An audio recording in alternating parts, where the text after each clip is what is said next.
بسم اللہ الرحمن الرحیم نحمده ونصلی ونسلم علی حبیبہ الکریم اما بعد فقد قال اللہ تبارک وتعالی فی شان حبیبہ الکریم ان اللہ وملائکتہ یصلون علی النبی یا ایہا الذین آمنوا صلوا علیہ وسلموا تسلیما اللہم صل علی سیدنا محمد وعلی آل سیدنا محمد وبارک وسلم اللہم صل علی سیدنا محمد وعلی آل سیدنا محمد وبارک وسلم اللہم صل علی سیدنا محمد وعلی آل سیدنا محمد صلی اللہ علیہ وسلم تسلیما کثیرا کثیرا وقد قال الله تبارك وتعالى في القرآن المجيد والفرقان الحميد فأعوذ بالله من الشيطان الرجيم بسم الله الرحمن الرحيم الذين آمنوا يقاتلون في سبيل الله والذين كفروا يقاتلون في سبيل الطاغوت فقاتلوا أولياء الشيطان إن كيد الشيطان كان ضعيفا صدق الله العظيم۔ ایمان والے اللہ کی راہ میں لڑتے ہیں اور کفار شیطان کی راہ میں لڑتے ہیں، تو شیطان کے دوستوں سے لڑو، بے شک شیطان کا داؤ کمزور ہے۔ معزز حاضرین و سامعین، رمضان المبارک کے آخری عشرے کی آج تیسری طاق رات ہے۔ گزشتہ راتوں میں قرآن کریم نے جو بیان کیا اس کو ہم لوگوں نے سنا، اور یہ ہمارا تسلسل ہے، سلسلہ وار درس چل رہا ہے، اس میں رمضان اور غیر رمضان کی کوئی قید نہیں ہے۔ سبق جیسا آتا رہتا ہے ویسا آپ کے سامنے سبق پیش ہوتا ہے، اور ٹاپک جو ہوتی ہے وہ ٹاپک آپ کے سامنے آتی ہے۔ اب جو آیتیں چل رہی ہیں اس میں ہجرت اور جہاد کی باتیں، ہجرت اور جہاد کی باتیں۔ اسلام نے ہجرت کا بھی حکم دیا ہے۔ اگر حالات ناسازگار ہو جائیں کسی مقام کے تو اس مقام سے ہجرت کرو۔ حالات ہمارے فار میں نہیں ہیں، ہمارے لیے پرسکون نہیں ہیں، تو ایسی حالت میں ہجرت کا حکم دیا گیا۔ جیسے معاش کی پریشانی ہے، روزی روٹی کی پریشانی ہے، تو بھی ہجرت کا حکم دیا گیا، تاکہ تمہیں معلوم نہیں ہے کہ تمہاری روٹی کا انتظام کہاں ہے، تمہیں معلوم نہیں ہے، ہمارے علم میں ہے، تمہیں یہ حکم ہے کہ تم ہجرت کر لو، تاکہ یہاں کی تمہاری تکلیف دور ہو جائے، وہاں کی تمہاری آسانیاں تمہیں حاصل ہو جائیں۔ پھر کہا جہاں اسلام کے نسبت سے، مسلمان ہونے کی حیثیت سے ظلم و جبر ہو رہا ہو تو پوری کوشش کی جائے کہ وہاں اس کا مقابلہ کیا جا سکے، اگر نہیں ہے تو ہجرت کی اجازت دی گئی ہے۔ جیسا کہ ابتدائی زمانہ میں اسلام کی دعوت کے ابتدائی دور میں کہ اسلام اور مسلمانوں کے خلاف جب تکالیف ہوئی تو ہجرت کی اجازت دی گئی، ہجرت کرو۔ جیسے حبش کی ہجرت ہوئی اور مقامات کی طرف، ممالک کی طرف بھیجا گیا، یہ اجازت تھی، جا سکتے ہو۔ جب آپ برداشت نہیں کرتے ہو تو جا سکتے ہو۔ جب حد سے زیادہ پریشانیاں آ گئیں تو رب نے حکم دے دیا کہ اے محبوب آپ بھی ہجرت فرما لیجیے۔ کیا چھوڑ دیجیے؟ مکہ چھوڑ دیجیے۔ آپ مکہ چھوڑ کے جان بچانے کے لیے نہیں، پتا چلے کہ محبوب کی جدائی کا حال کیا ہوتا ہے، محبوب کی جدائی سے کیا حال ہوتا ہے، پتا چلے لوگوں کو۔ جو کچھ مل رہا ہے وہ آپ کا صدقہ ہے، آپ تھوڑا ہٹ جائیں، پتا چلے ان کو میرے ساری چیزیں وہاں موجود ہیں، میرا گھر موجود ہے، عرفات کا میدان موجود ہے، مینا کا میدان موجود ہے، مزدلفہ موجود ہے، ساری چیزیں وہاں موجود ہیں، زمزم موجود ہے، صفا مروہ موجود ہے، مسا موجود ہے اور مطاف موجود ہے، سب موجود ہیں، مگر ان کو لذت نہیں ملے گی، اس لیے کہ وہ سب جسم ہے اور میرا محبوب اس کی روح ہے۔ میرا محبوب اس کی روح ہے، جب روح نکل جائے تو جسم مردہ ہو جاتا ہے، ان تمام چیزوں کو رکھنے کا نام جسم ہے، مصطفیٰ کے ہونے کا نام روح۔ ایسے ہی ہر عبادت کا معاملہ ہے، جیسے نماز ہے جسم ہے، روزہ ہے جسم ہے، صدقہ خیرات ہے جسم ہے، نیکیاں ہیں جسم ہے، سمجھیں؟ اس جسم کی سلامتی اور زندگی کے لیے، اس کی بقا کے لیے کیا چاہیے؟ روح چاہیے۔ جی کیا چاہیے؟ روح چاہیے۔ نماز، روزہ، زکوٰۃ، حج، نیکیاں، دعوت، تبلیغ، کیا کیا چیزیں دنیا میں ہیں، یہ سب موجود ہیں۔ اس کی حیثیت کیا ہے؟ ایک جسم کی، اس کی حیثیت ایک جسم کی ہے، اور اس کی روح عشق رسول ہے۔ اس کی روح کیا ہے؟ عشق رسول ہے۔ جیسا مکہ میں سب کچھ ہو کر حضور کے نہ رہنے سے مکے کا لطف نہیں ہے، کعبے کا لطف نہیں ہے، ایسے مسلمان کے پاس سب ہے، عشق رسول نہیں ہے تو عبادت کا مزہ نہیں۔ ایک سجدہ جسے تو گراں سمجھتا ہے، ایک سجدہ جسے تو گراں سمجھتا ہے، ہزار سجدے سے دیتا ہے آدمی کو نجات۔ تو معلوم ہوا عشق رسول صلی اللہ علیہ وسلم یہ روح ہر مسلمان کے اندر ہونا چاہیے۔ تو اب ہجرت کی بات ہوئی، اس کے بعد مدینے میں جانے کے بعد، ہجرت مدینہ کے بعد جنگوں کا سلسلہ شروع ہوا۔ جی مکے کی زندگی برداشت کی، صبر کی، تحمل کی۔ مکے کی زندگی برداشت، تحمل، صبر، اس کی امتحانات دینے کی۔ مدینے کی جو زندگی ہے وہاں برداشت وغیرہ صبر کرنے کی بات نہیں، وہاں برابر مقابلہ کرنے ہماری طاقت ہے۔ پھر ادھر بھی جماعت مسلمانوں کی بڑھ گئی، ادھر بھی جماعت مسلمانوں کی بڑھ گئی، درمیان میں کچھ لوگ رہ گئے، ایسے میں صلح حدیبیہ ہو گئی، سمجھے؟ تو معلوم ہوا مکی زندگی کے بعد حضور صلی اللہ علیہ وسلم کی جو زندگی شروع ہوئی ہے وہ مدنی زندگی۔ حضور جو مدینہ گئے اس کو کیا کہتے ہیں؟ مدنی زندگی۔ مکی زندگی میں برداشت، مدنی زندگی میں فاتحانہ انداز۔ تو اب وہاں دو چیزیں تھیں، مکہ چھوڑے مدینہ گئے، اس جانے کو کیا کہتے؟ ہجرت۔ مدینہ جانے کے بعد جب وہاں کے منافقین، وہاں کے یہودی، یہاں کے مشرکین، کہاں کے؟ مکے کے مشرکین، مدینے کے یہودی اور وہاں بسنے والے منافق، یہ سب ایک ہو کر جب اسلام پر حملہ کرنے لگے، مقابلہ کرنے لگے، ایسے موقع پر ان کے مقابلے کا جواب دینے کے لیے جہاد کا حکم دے دیا گیا۔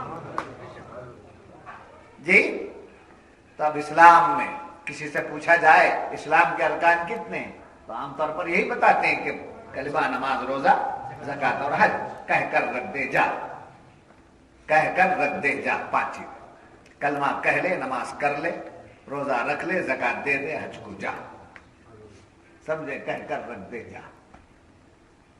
یہ تو جنرل سب کو معلوم ہے، مگر اور ایک چیز ہے، چھٹا فرض ہے، وہ کیا ہے؟ جہاد۔ چھٹا فرض کیا ہے؟ جہاد۔ تو یہ کب؟ مکی زندگی کے بعد مدنی زندگی میں گئے، وہاں سے جا کر ایک دم جہاد کا حکم نہیں ہوا، سازشیں جب ہونے لگی، اسلام کے خلاف، مسلمانوں کے خلاف کون لوگ مل گئے؟ 3 طبقات مل گئے، مکے کے مشرکین اور مدینے کے یہودی اور اسی مدینے میں کچھ لوگ منافق۔ تو معلوم ہوا حق پرستوں کے مقابلے کے لیے صرف کفر اور شرک، کافر اور مشرک ہی نہیں ہے، ان کا سپورٹ کرنے کے لیے منافقین کی جماعت اس زمانے میں بھی تھی، اس زمانے میں بھی ہے، کل بھی ہے، قیامت تک۔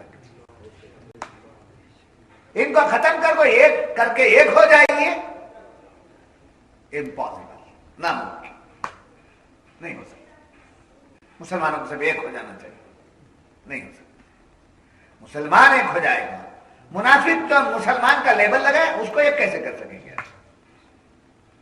تو منافقین ان میں بھی چلے جاتے ہیں، ہم میں بھی آ جاتے ہیں، مسلمانوں میں بھی آ جاتے ہیں، کافروں میں بھی چلے جاتے ہیں، وہاں جاتے ہیں تو ان کی سی باتیں کرتے ہیں، یہاں آتے ہیں تو ان کی سی باتیں کرتے ہیں، تو ایسی حرکت کرتے ہیں۔ تو بہرحال اسلام نے اجازت دی، حکم دیا اس بات کا، جہاد کا۔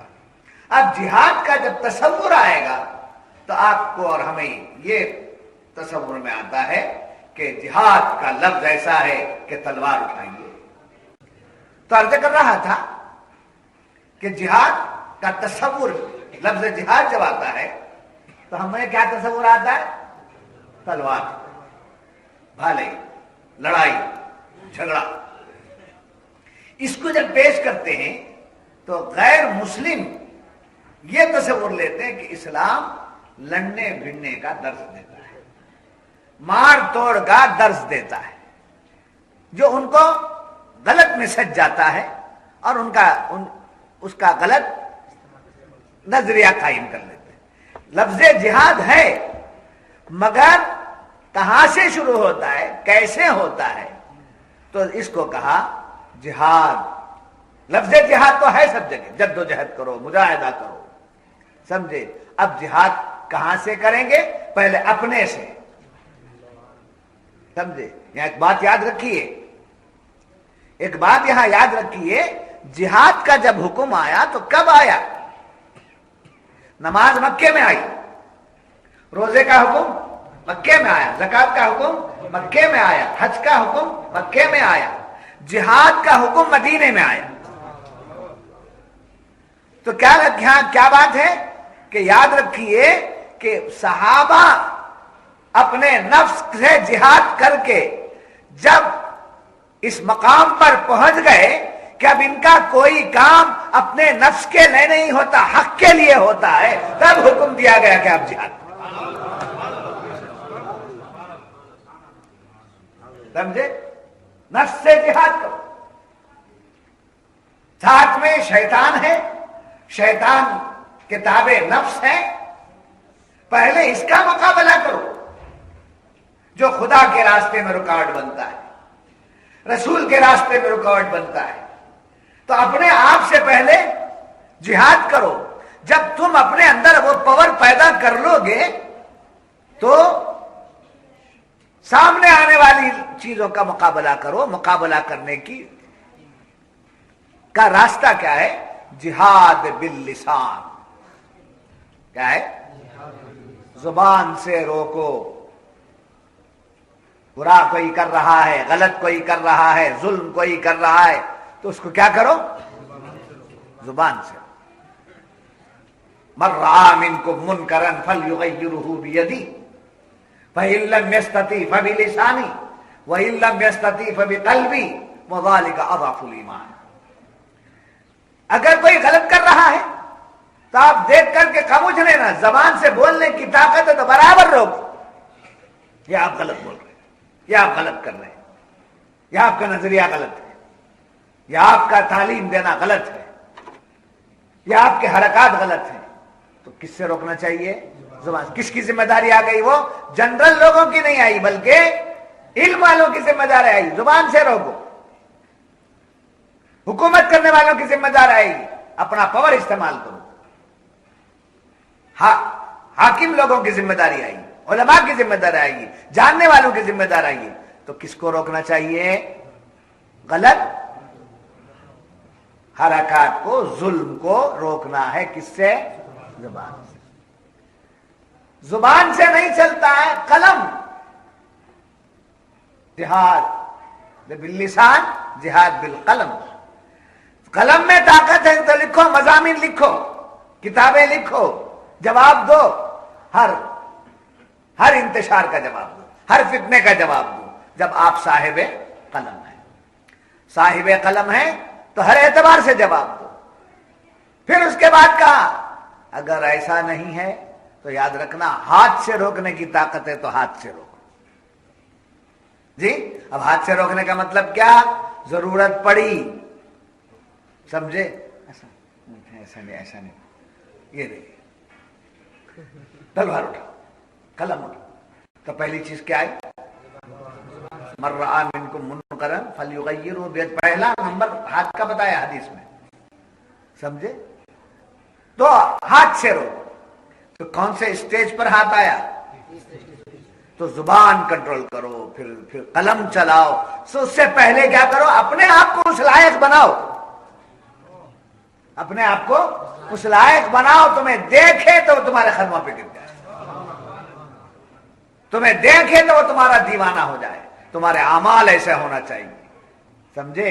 تمہارے کردار، تمہارے سے مراد ہم سب کے لیے پیغام جو دیا جا رہا ہے وہ بتا رہا ہوں میں آپ کو۔ تمہارے اخلاق اچھے ہونے چاہیے، تمہارے کردار اچھے ہونے چاہیے۔ اخلاق کا مظاہرہ جب کریں گے تو بد اخلاق ہماری تعظیم کرنے پر مجبور ہو جائے گا۔ اور یاد رکھیے دنیا میں جتنے غلط حرکات ہوتی ہیں اس کی سب سے بڑی رسپانسبلٹی اور بڑی ذمہ داری مسلمان کے اوپر آتی ہے۔ مسلمان معلم کائنات ہے، معلم انسانیت ہے، سمجھے؟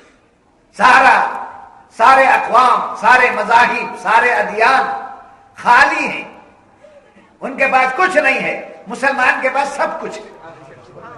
مسلمان کے پاس سب کچھ ہے، اس کے پاس علم ہے، اس کے پاس قرآن ہے، اس کے پاس حدیث ہے، اس کے پاس قلم ہے، اس کے پاس فہم ہے، اس کے پاس اخلاق ہے، اس کے پاس سیرت ہے۔ اسی لیے حضور نے فرمایا دو چیزیں دے رہا ہوں، دو چیزیں چھوڑ رہا ہوں، ایک اللہ کا کلام اور ایک میری سنت۔ تو اس کو اپنا آئیڈیل بناؤ، یہ تمہارے لیے قانون ہے اور میری زندگی تمہارے لیے آئیڈیل ہے، نمونہ ہے۔ تو یہ دو چیزیں لے کے چلو۔ مسلمان دو چیزیں لے کر جب چلتا ہے تو میرے دوستو آپ کو معلوم ہے کہ مکے کی زندگی میں حضور اکرم صلی اللہ علیہ وسلم کی ذات مقدسہ اعلان تبلیغ کر رہے ہیں۔ تبلیغ، سمجھے؟ لفظ تبلیغ آتے لوگوں کا خیال ادھر ادھر جاتا نہیں، سمجھے؟ اٹھا لیا تو ہم کیا کریں گے؟ تبلیغ ہماری ہے، لفظ تبلیغ ہماری ہے، تبلیغ کا حق اہل سنت کا ہے۔ کوئی دوسرا اٹھا کر اسے لیبل لگا لے تو اس کے ہم ذمہ دار نہیں ہیں۔ ہم کو بھی لفظ تبلیغ سے چڑنا نہیں چاہیے، سمجھے؟ لفظ تبلیغ ہمارا کام ہے۔ تو تبلیغ دین حضور فرما رہے ہیں۔ دشمن ہو گئے کون؟ مکے والے۔ مکے والے دشمن ہو گئے، یہاں تک کہ آپ راستے میں جا رہے ہیں کوڑا ڈال رہے ہیں، جسے بنگلور کی زبان میں کچرا کہتے ہیں، کوڑا ڈال رہے ہیں، کانٹے بچھا رہے ہیں، حضور گزر رہے ہیں، آپ کے جسم اطہر پر کوڑا ہے، آپ کے لباس اقدس پہ کوڑا ہے، یہ معمول سے بنا لیا ہے۔ ایک مرتبہ سرکار ادھر سے گزر رہے ہیں، آج کوڑا نہیں ہے، آج راستے میں کانٹے نہیں ہیں، آج راستہ بالکل صاف ہے۔ صحابہ سے پوچھا کیا بات ہے؟ آج راستہ بہت صاف ہے۔ تو صحابہ نے عرض کیا یا رسول اللہ ہمارے ماں باپ آپ پر قربان ہو جائیں، جو عورت آپ پر کوڑا ڈال رہی تھی، جو راستے میں کانٹے بچھا رہی تھی، وہ بیمار ہے، وہ فریش ہے۔ تو سرکار نے یہ نہیں فرمایا کہ بہت اچھا ہوا، بہت اچھا ہوا، اللہ بدلہ لیتا ہے، یہ نہیں فرمایا، بلکہ آپ نے فرمایا چلو اس بڑھیا کے گھر جائیں اور اس کی مزاج پرسی کریں۔ صحابہ ششدر ہوئے، کیا اخلاق ہیں، ساتھ میں گئے، اس بڑھیا کے گھر پہنچے، آپ نے اس کی تیمارداری کی، مزاج پرسی کی، تو اس نے پوچھا آپ کون ہیں؟ میں آپ کو نہیں جانی، اجنبی ہیں آپ، کون ہیں، کیا ہے، کیسے آنا ہوا؟ آپ نے فرمایا جس کے راستے میں آپ کوڑا ڈالا کرتی تھی وہی محمد۔ محمد ہے صلی اللہ علیہ وسلم، وہی محمد صلی اللہ علیہ وسلم۔ آنکھوں سے آنسو آ گئے اور کہنے لگی میں تو آپ کے راستے میں کوڑا ڈال رہی تھی اور آپ میری مزاج پرسی کے لیے تشریف لائے، ارے آپ تو سچے پیغمبر ہیں، مجھے اپنے دامن کرم میں لے لیجیے، اپنے دامن کرم میں لے لیجیے۔ تو ایک دم تلوار اٹھا کر تبلیغ نہیں کی گئی۔ ظلم جب انتہا کو پہنچ جاتا ہے تو اس کا، اور پھر وہ ظالم ہم پر حملہ آور ہوتا ہے تو اس کے دفاع میں، اس کے ڈیفنس میں، سمجھے، اس ظلم کو روک دے۔ جیسا کہ حضور اکرم صلی اللہ علیہ وسلم نے فرمایا کہ ظالم اور مظلوم دونوں کی مدد کرو۔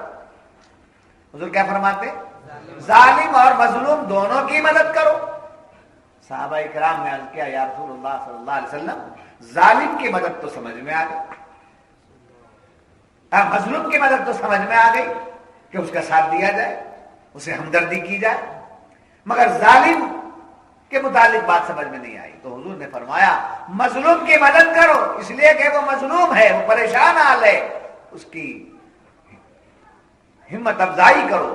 ظالم کی مدد یہ ہے کہ تم اس کو ظلم سے روک دو، اس کو ظلم سے روک دو۔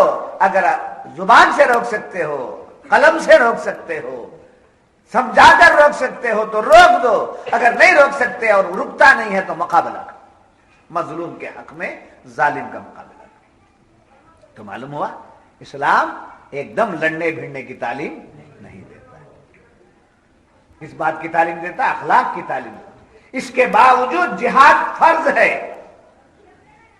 کیا ہے؟ جہاد فرض ہے۔ تو دشمن ہمارے پیچھے ہے، اس کا مطلب جہاد کو فرض کرنے کا مطلب کیا؟ دشمن ہمارے ساتھ میں ہے، دشمن ہمارے ساتھ میں ہے۔ اگر وہ دشمن کفر کا لبادہ اوڑھ کر ہے تو اس سے مقابلہ کرو، وہ دشمن نفاق کا لبادہ پہن کر ہے اس سے مقابلہ کرو، اگر وہ دشمن ہمارا ساتھ شیطان اور نفس ہے اس کا مقابلہ کرو۔ بات سمجھ میں آ رہی ہے آپ کی؟ تو قرآن فرما رہا ہے الذین آمنوا، دو چیزیں لڑنے میں دونوں قومیں تھیں، مسلمان بھی اور کافر، جیسا کہ قرآن کہہ رہا ہے الذین آمنوا یقاتلون فی سبیل اللہ والذین کفروا یقاتلون فی سبیل الطاغوت۔ ایمان والے اللہ کی راہ میں لڑتے ہیں اور کافر بھی لڑتے ہیں شیطان کے راستے۔ مگر اوپر کی آیت میں جیسا کہ آپ کو معلوم ہے، اوپر کی آیتوں کو بھی پیچھے دیکھنا چاہیے۔ اوپر کی آیت میں بتایا گیا وَمَا لَكُمْ لَا تُقَاتِلُونَ فِي سَبِيلِ اللَّهِ وَالْمُسْتَضْعَفِينَ مِنَ الرِّجَالِ وَالنِّسَاءِ وَالْوِلْدَانِ، یعنی اور تمہیں کیا ہوا کہ نہ لڑو اللہ کی راہ میں؟ کیا ہو گیا تمہارے کو؟ کیوں نہیں لڑتے؟ نہ لڑو کا مطلب مت لڑو بول کے نہیں، کیوں نہیں لڑتے؟ کیا ہو گیا تم بزدل ہو گئے؟ تو درس کیسا تھا؟ اب یہ نہ لڑو اللہ کی راہ میں بول دیے، یہ ترجمہ دیکھ کر کے تو قرآن ہے نا نہ لڑو،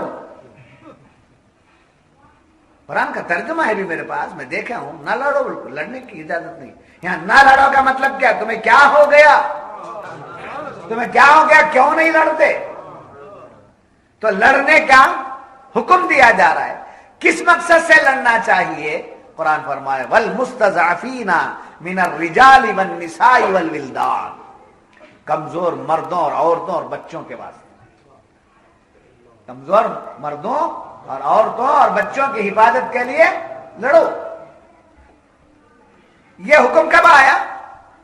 جبکہ جو لوگ مکہ چھوڑ کر مدینہ ہجرت گئے تھے اور مسلمان کچھ مکے میں رہ گئے تھے، جو جا نہیں سکتے تھے۔ کس وجہ سے جا نہیں سکتے تھے؟ اس لیے کہ ان کے پاس کمزوری تھی، عورتیں تھے، بچے تھے، وہ جا نہیں سکتے تھے، ان کے گھر بار تھے، اسے چھوڑ کر جانے بھی نہیں ہو رہا تھا، سمجھے؟ جو جذبے والے تھے وہ چلے گئے، تو جن کا جذبہ تھا وہ گئے، جن کا جذبہ نہیں تھا بول کر نہیں، جذبہ ہے، جانا چاہتے مگر جانے کی سبیل نہیں۔ یہی خیام ہے ان کا، کچھ رشتہ دار ہیں، کوئی مکانات ہیں، کچھ مجبوری ہے، کمزوری ہے، بیماری، کچھ کمزوری کی وجہ سے رہ گئے۔ کون؟ مسلمان۔ کہاں رہ گئے؟ سبق میں ایسے پوچھتا ہے، سبق میں سب پوچھا جاتا ہے، بیان میں سمجھو نہ سمجھو بولا جاتا ہے جی۔ تو کمزوری کی وجہ سے، ضعف کی وجہ سے، بچے ہونے کی وجہ سے نہیں گئے۔ تو یہ لوگ کیا کرتے تھے، مکے والے مشرک کافر، یہ جو بچے کچے لوگ تھے ان پر ظلم ڈھاتے تھے، جو تھے وہ لوگ چلے گئے، اب رہ گئے کون؟ کمزور، ناتوان، ضعیف، بوڑھے، بچے، عورتیں تھیں، یہ جو رہ گئے تھے مکے میں، ان پر کیا کرتے تھے؟ ظلم ڈھاتے تھے۔ وہ جب ظلم ڈھاتے تھے تو وہ مکے کے اتنا ظلم قید کر لیتے، قیدی بنا لیتے، سمجھے؟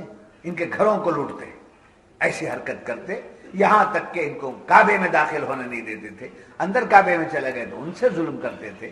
وہ آخر وہ دعا کرتے، الذین یقولون ربنا اخرجنا من هذه القرية الظالم اهلها، یعنی یہ اللہ سے دعا کرتے ہیں، اے رب ہمارے ہمیں اس بستی سے نکال جس کے لوگ ظالم ہیں۔ ان کے ظلم سے تنگ آ کر وہ کیا کرتے؟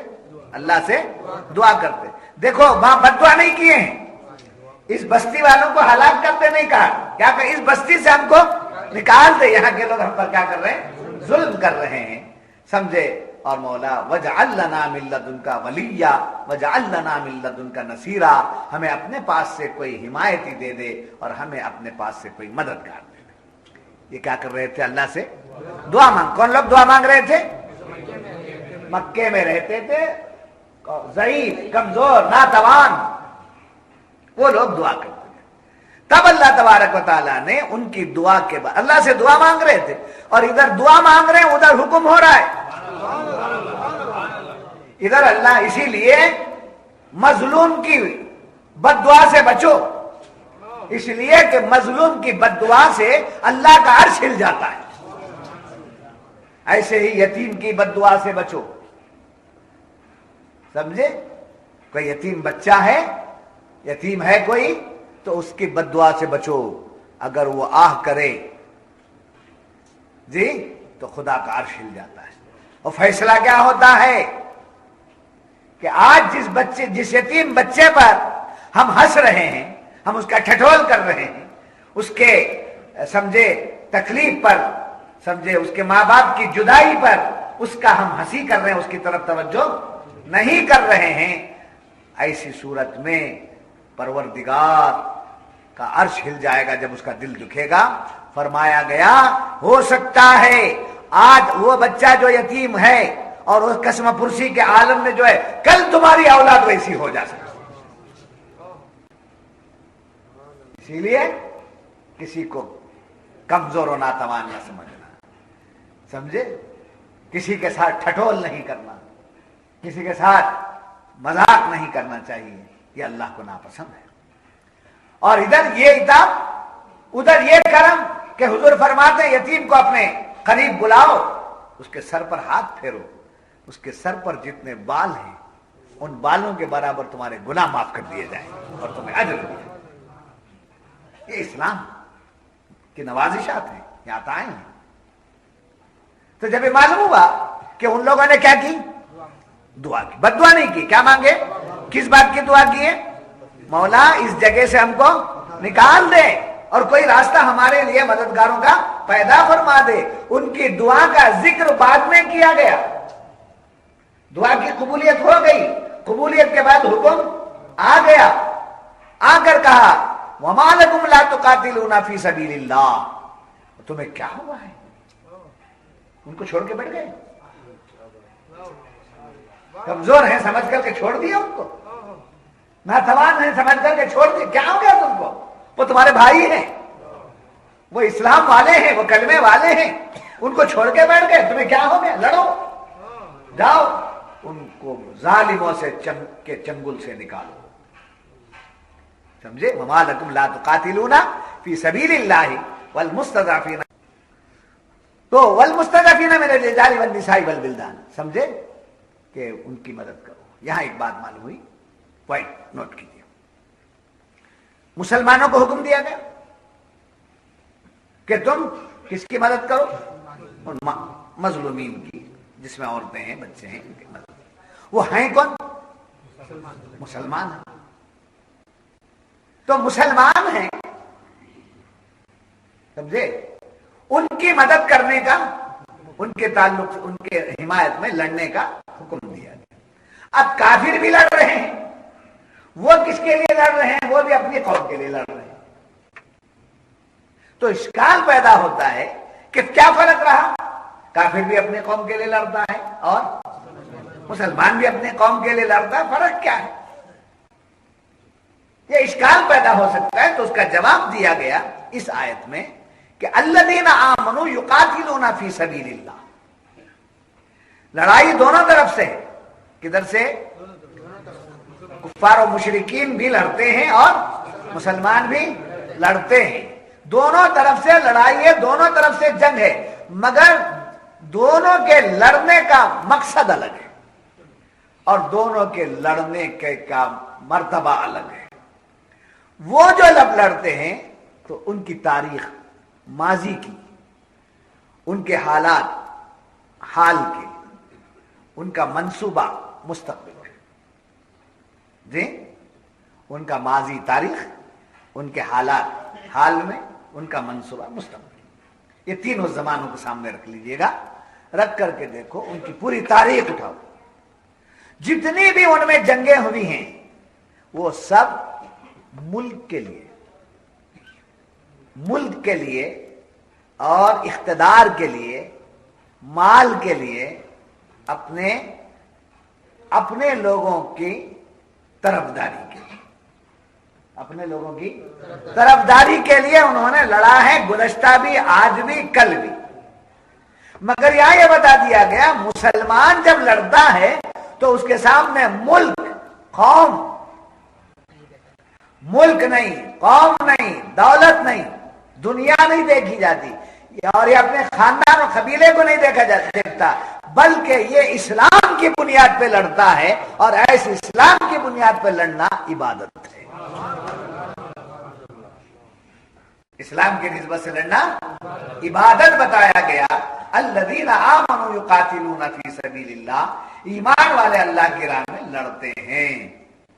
والذین کفروا یقاتلون فی سبیل الطاغوت، اور کفار شیطان کی راہ میں۔ اب یہ دو چیزیں، ایک راہ حق، ایک راہ شیطان، دو راستے، حق کا راستہ اور شیطان کا۔ تو حق کے راستے پر لڑنے والے مسلمان اہل ایمان، ان کو ترغیب دی گئی، ان کو بھی ترغیب دی جاتی ہے، وہ لوگ بھی لڑو، مقابلہ کرو۔ تو شیاطین ان کی حمایت میں ہوتے ہیں۔ فی سبیل اللہ، اللہ کے راستے میں جب لڑتے ہیں تو حمایت کے لیے کوئی اور طاقت کی نہیں، اللہ کی حمایت ہمارے ساتھ ہو جاتی ہے۔ کس کی حمایت ہو جاتی ہے؟ اللہ کی حمایت ہمارے ساتھ ہوتی ہے۔ اور فرمایا فقاتلوا اولیاء الشیطان، ان کے لڑنے کا مقصد، وہ کس کے راستے میں لڑتے ہیں؟ شیاطین کے راستے میں لڑتے ہیں، کفر کے راستے میں لڑتے ہیں، اور مسلمان اگر لڑتا ہے تو اللہ کے راستے میں لڑتا ہے۔ جب اللہ کے راستے میں لڑتا ہے تو اس کا مددگار کون؟ اللہ۔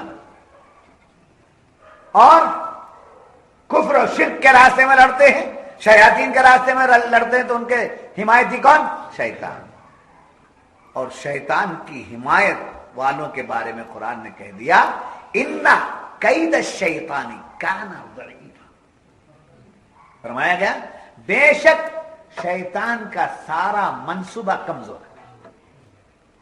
تو شیطان کو کیا بتایا گا؟ کمزور، اور اللہ قوی ہے، حقیقی، اللہ قدرت والا، اللہ طاقت والا، اللہ بدلہ لینے والا، اللہ انصاف کرنے والا، سمجھے؟ تو اللہ کی طاقت اور اس کی قدرت کے سامنے شیطان کا تمام مکر قید کہا یہاں، سمجھے؟ وہ قید کا ترجمہ تو داؤ کہا، اعلیٰ حضرت نے داؤ لکھا ہے، مگر قید کہتے ہیں مکاری، چال بازی، بڑا چال باز ہے، قیاد ہے، مکار ہے، قیاد ہے، سمجھے؟ چال بازیاں بہت ان میں، شیطان کے پاس چال بازیاں بہت، اور شیطان کو ماننے والوں کے پاس چال بازیاں بہت، اللہ والوں کے پاس چال بازی نہیں ہے، مسلمانوں کے پاس چال بازی نہیں ہے۔ یہ منصوبے کسی کو ختم کرنے کے لیے نہیں بناتے، ان کی شان یہ ہے کہ اسلام کے لیے اپنی جانوں کو ہمیشہ لیے ہوئے کھڑے رہے۔ بات سمجھ میں آئی؟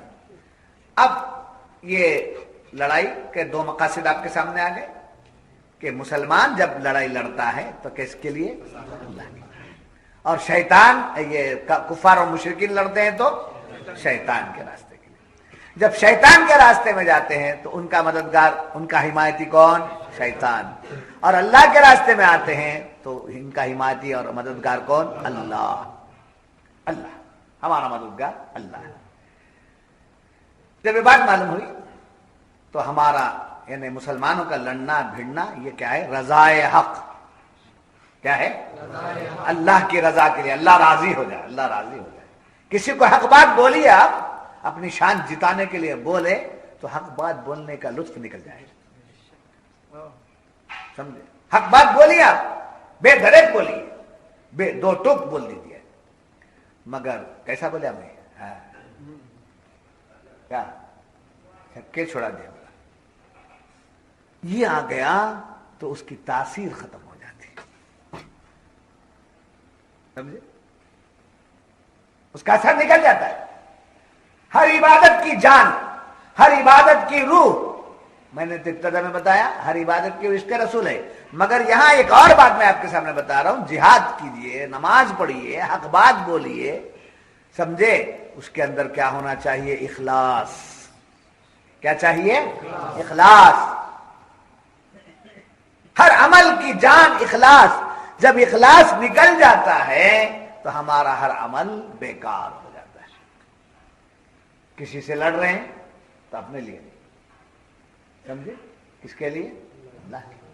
من احب للہ، من احب للہ ومن ابغض للہ من عاط للہ ومنع للہ فقد استکمل الایمان۔ جو اللہ کے لیے محبت کرے، اللہ کے لیے دشمنی کرے، سمجھے؟ اور اللہ کے لیے دے، اللہ کے لیے دینے سے روکے، جس کے اندر یہ چیز آ گئی اس کا ایمان مکمل ہو گیا۔ تو ہمارے ہر عمل میں کیا چاہیے؟ اخلاص۔ اللہ راضی ہو جائے، اللہ راضی۔ سلام علیکم، اخلاص۔ وعلیکم السلام، اخلاص۔ سلام دعا کے بعد کچھ لین دین کی بات ہوتی ہے، کچھ امانت لینے کی بات ہوتی ہے، اور ساری باتیں اپنی جگہ ہوتی ہیں، وہ بات کی بات، مگر یہ مقصد لے کر سلام میں السلام علیکم، میں آپ کی سلامتی چاہتا ہوں اللہ کے لیے، اللہ کے لیے۔ تو معلوم ہوا جو لوگ خدا کے حق کے راستے میں لڑتے ہیں ان کا حمایتی کون؟ اللہ۔ اب اللہ کیسی حمایت کرتا ہے، تاریخ اس بات کو بتاتی ہے، جس کو مفسرین کرام نے فرمایا کہ میدان بدر ہے، جی یاد دہانی کے لیے نوٹ لکھ لیتا ہوں، میدان بدر ہے، اور یاد رکھنا پڑھانے والا پہلے نوٹ لکھ کو لاتے کیا، جی اسکول پڑھانے والا، کالج پڑھانے والا نوٹس لکھنا، نوٹس لکھ کر لا کے، وہ کب پڑھ کے رہتا ہے کہ وہ کیا کرتا ہے۔ آج بھی اسکولوں میں شاید ہے کوئی ٹیچر وغیرہ میں نوٹس لکھ کر، سمجھے؟ سب نہیں کرتے، انہوں پڑھاتا نہیں، انہوں پڑھاتا نہیں، سب اوندھا پڑھاتا ہے۔ تو خیر، میدان بدر، بدر کی لڑائی ہوئی۔ بدر کی لڑائی اس آیت کی روشنی میں، سمجھے؟ چونکہ حکم آیا جہاد کا، جہاد کا حکم آ گیا، سرکار بدر کے موقع پر کہاں تھے؟ مدینہ منورہ میں تھے۔ اب کتنی جماعت لے کر نکلے ہیں؟ 313 کی، اور سامنے کتنے ہیں؟ 1000 کی تعداد۔ اب اس آیت کی روشنی سے تو حضور مدینے میں گئے، دشمنوں نے اسلام پر الغار کی، اس کا مقابلہ کرنے کے لیے بدر سے صحابہ مدینے سے صحابہ نکلے اور میدان بدر کو آئے، سمجھے؟ میدان بدر کو آئے، اس میدان میں جب آئے تو 313 اور سامنے 1000۔ یہاں ہتھیارات نہیں، یہاں ہتھیارات نہیں، ہیں بھی تو کمزور، گھوڑے بھی کمزور، جماعت بھی کمزور، بچوں کا عورتوں کا سب کا ملا کر اتنی تعداد ہے 1000 کے مقابلے میں. تو اب اس آیت کی روشنی میں مومن جب لڑتا ہے تو کس کے لیے؟ جیسے الذین آمنوا یقاتلون فی سبیل اللہ. تو بدر کی طرف چلیا. بدر میں لڑائی ہوئی ایمان والوں کی. کس کے لیے ہو رہی تھی؟ اللہ کے لیے. والذین کفروا او یقاتلون فی سبیل الطاغوت. اور شیاطین لڑ رہے تھے تو کس کے راستے میں لڑ رہے؟ کفار لڑ رہے تھے تو کس کے راستے میں لڑ رہے تھے؟ شیاطین کے. تو ان کا حمایتی شیطان اور ان کا حمایتی اللہ. تو اس پر فرمایا گیا کہ شیطان پوری حمایت لے کر اس کی اندرونی طاقت، شیطان دکھتا نہیں، اندرونی طاقت رہ کر ابھارتا ہے. تو کفار کو بدر کے میدان میں کیا نظر آیا؟ ایک شخص اس وقت کفر کے عالم میں تھے، بعد مسلمان ہو گئے. انہوں نے بدر کا ذکر کرتے ہوئے کہا کہ جب ہم مقابلے میں مسلمانوں سے مقابلہ کر رہے تھے، لڑائی ہو رہی تھی، تو ایک ایک مسلمان ہمارے مقابلے میں آتا تھا، مگر ہماری نظر میں ایک کے ساتھ 1000 کی تعداد.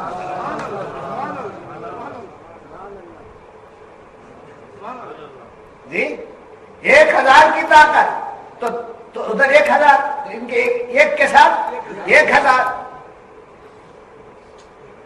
سمجھے جی؟ 3 گنا ہو گئے، بڑھ گئی نا بات. تو شیطان کی طاقت وہاں کیا پڑ گئی؟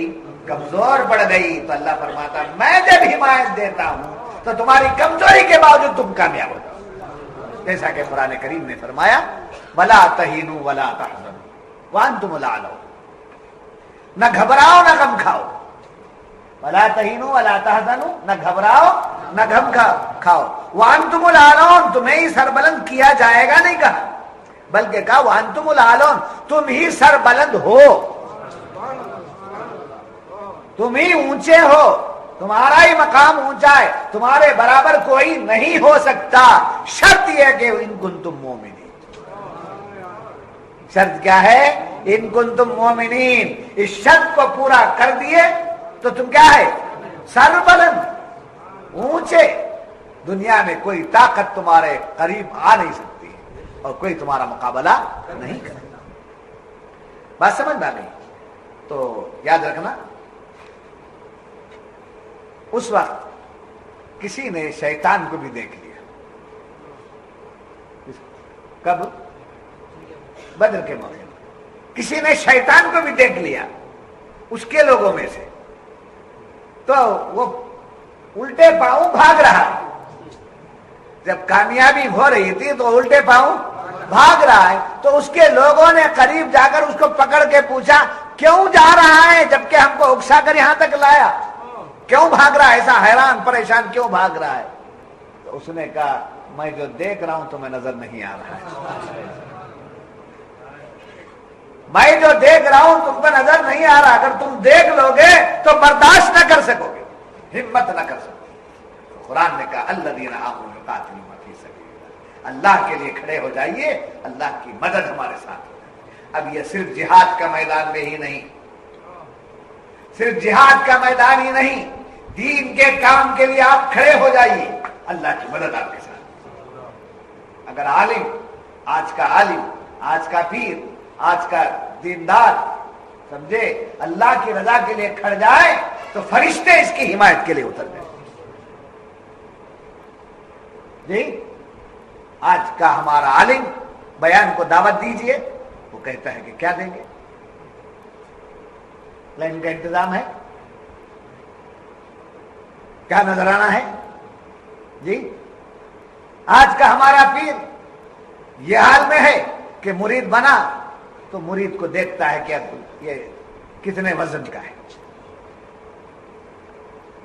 اللہ تعالیٰ نے نہ میرے شیخ کو وہ چیز دیا، نہ ان کے صدقے میں ہم نے آج تک ایسی توجہ کی. اللہ ہمیں بچا کے رکھے، سب کو بچا کے رکھے. سمجھے شیطان بہکاتا رہتا ہے. تو پیر جیب پر نظر رکھتا ہے، عالم نذرانے پر نظر رکھتا ہے. یہاں تک کہ دعوت کا کام کرنے کے لیے لوگ آتے ہیں سمجھے، ہریا لال پیلا اجلا پہن کر کے آ جاتے ہیں، آج نام بہت ہیں ان کے. وہ لوگوں کا بھی کیا حال ہے، مسجد میں قبضہ ملے تک رہتے ہیں، قبضہ ملنے کے بعد نعت پڑھنے آنے کے لیے کچھ پیسے چاہیے، اس کا وہ یہ ہے. اور یہ کیا سکھائیں گے بھائی، وہ اس کا اعتکاف کا طریقہ بتائیں گے، اس کے لیے بھی ان کو چراغی چاہیے. کس کو نہیں چاہیے مال، کس کو نہیں چاہیے مال، سب کو چاہیے. مال کے بغیر آدمی مردہ ہو جاتا ہے. وٹامن ایم، وٹامن کی کمی جو ہے آدمی کو کیا کر دیتی ہے، کمزور کر دیتی ہے. تو وٹامن ایم کم ہو جائے تو اس کا ایمان ڈلمل ہو جائے گا، ڈگمگانے لگے گا. اس کی ضرورت ہے، مگر کس سے مانگو، جس کا کام کر رہے اسی سے مانگو. مولا میں تیرے کام میں لگا ہوا، جب تو نے اپنے کام کے لیے مجھے قبول کر لیا ہے تو میری ضروریات کو تو پورا کرنے والا، اس لیے کہ تو نے وعدہ کیا ہے، یا ایھا الذین آمنوا ان تنصروا اللہ ینصرکم ویثبت اقدامکم. بے لوث چلو، بے لوث چلو، اللہ کی رضا کے لیے چلو، سمجھے. اللہ تعالیٰ اس میں برکتیں بھی دیتا، اس کی مدد شامل ہے، حال ہو جاتی. جیسے قرآن نے کہا الذین آمنوا یقاتلون فی سبیل اللہ. جب یہ بات معلوم ہوئی،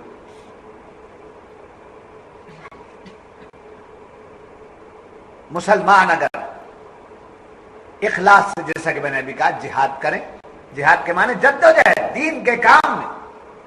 یہاں بدعقیدہ جماعتیں جو ہیں وہ بڑے کامیاب ہو رہے ہیں. اس لیے کامیاب ہو رہے ہیں، ان کے پاس اپنا دھرم، اپنا عقیدہ، اپنے نظریات اتنے اہم ہیں، اس کے لیے وہ اپنے جیب سے خرچ کر کے نکل جاتے ہیں، کسی کے جیب پر نظر نہیں ڈالتے. بات کی بات ہے، جو کرتے وہ بات کی بات ہے، اس سے ہم کو بحث. کامیاب ہے. باطل جب یکسوئی کے ساتھ کام کر کے کامیاب ہے تو جس حق پرست پر اللہ تعالیٰ وعدہ کیا ہے وہ اگر کھڑ جائے تو خدا کی نصرت کا عالم کیا، خدا کی امداد کا عالم کیا، خدا کی دین کا عالم کیا. سمجھے، ہمارے ہاتھ بظاہر خالی ہیں دین کا کام کرنے کے لیے. تاریخ بتائیے مجھے، غریب نواز نے آ کر اجمیر اور ہندوستان کو سنبھالا، کتنے نذرانوں پر بکے. بندہ نواز آئے، کتنے نذرانوں پر بکے. توکل مستان آئے، کتنے نذرانوں پر بکے. معلوم ہے توکل مستان رحمت اللہ علیہ کی تاریخ، یہ 3 ساتھی، توکل مستان، مانک مستان اور ٹیپو مستان. یہ تینوں ساتھی ہیں. یہ لوگ جب بنگلور آئے تو یہ جو قلعہ ہے آپ کا وکٹوریہ ہسپتال کے پاس، یہ قلعہ حیدر علی کے زمانے میں تعمیر ہو رہا تھا. اس کو بنانے کے لیے مزدوروں کی تلاش ہوتی، مزدور نہیں مل پاتے تھے تو یہ لوگ مزدوری کے لیے آئے. یہ قلعہ جو ہے ان کے ہاتھوں سے تعمیر ہوا ہے. یہ جو آپ دیکھتے ہیں نا وکٹوریہ ہسپتال کے پاس جو قلعہ ہے، ان کے زمانے میں تعمیر ہوا ہے. تاریخ ہے ان کے متعلق کہ یہ لوگ آتے، ہفتے میں 1 دن کام کرتے. کیا ہے؟ ہفتے میں 1 دن کام کرتے اور شرط لگاتے کہ اس کے سوا دوسرے دن ہم نہیں آئے.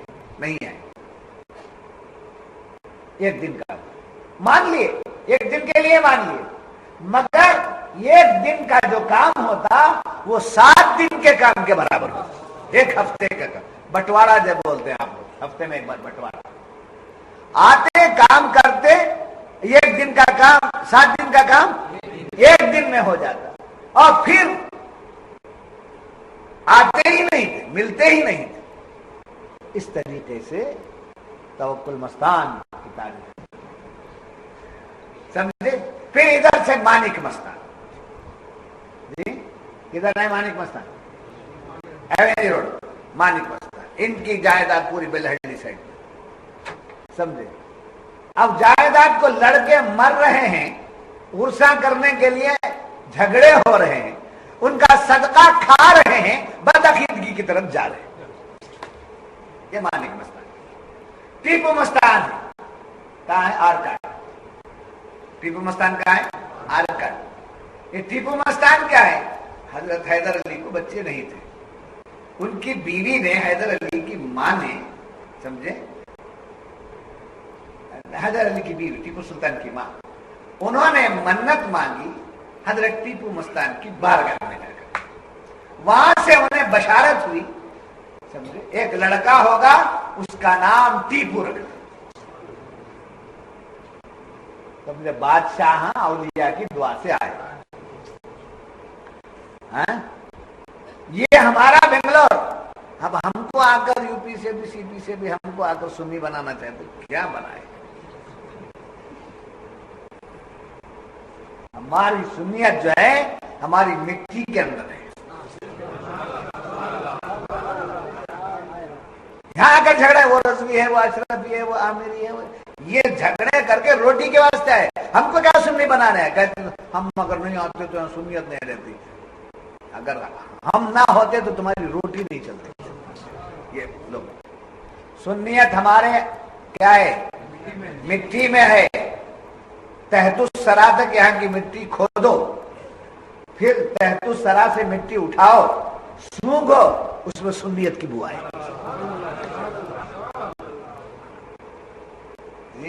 یہ ہے ہمارا علاقہ، یہ ہے ہمارا بنگلور، ہم کو ناز ہے، ہم کو ناز ہے، گلستان میں پیدا ہوئے، رہ رہے ہیں، ہم کو ناز ہے۔ تو بہرحال کیا بتا رہا تھا، ہر کام کس بات پر ہونا چاہیے؟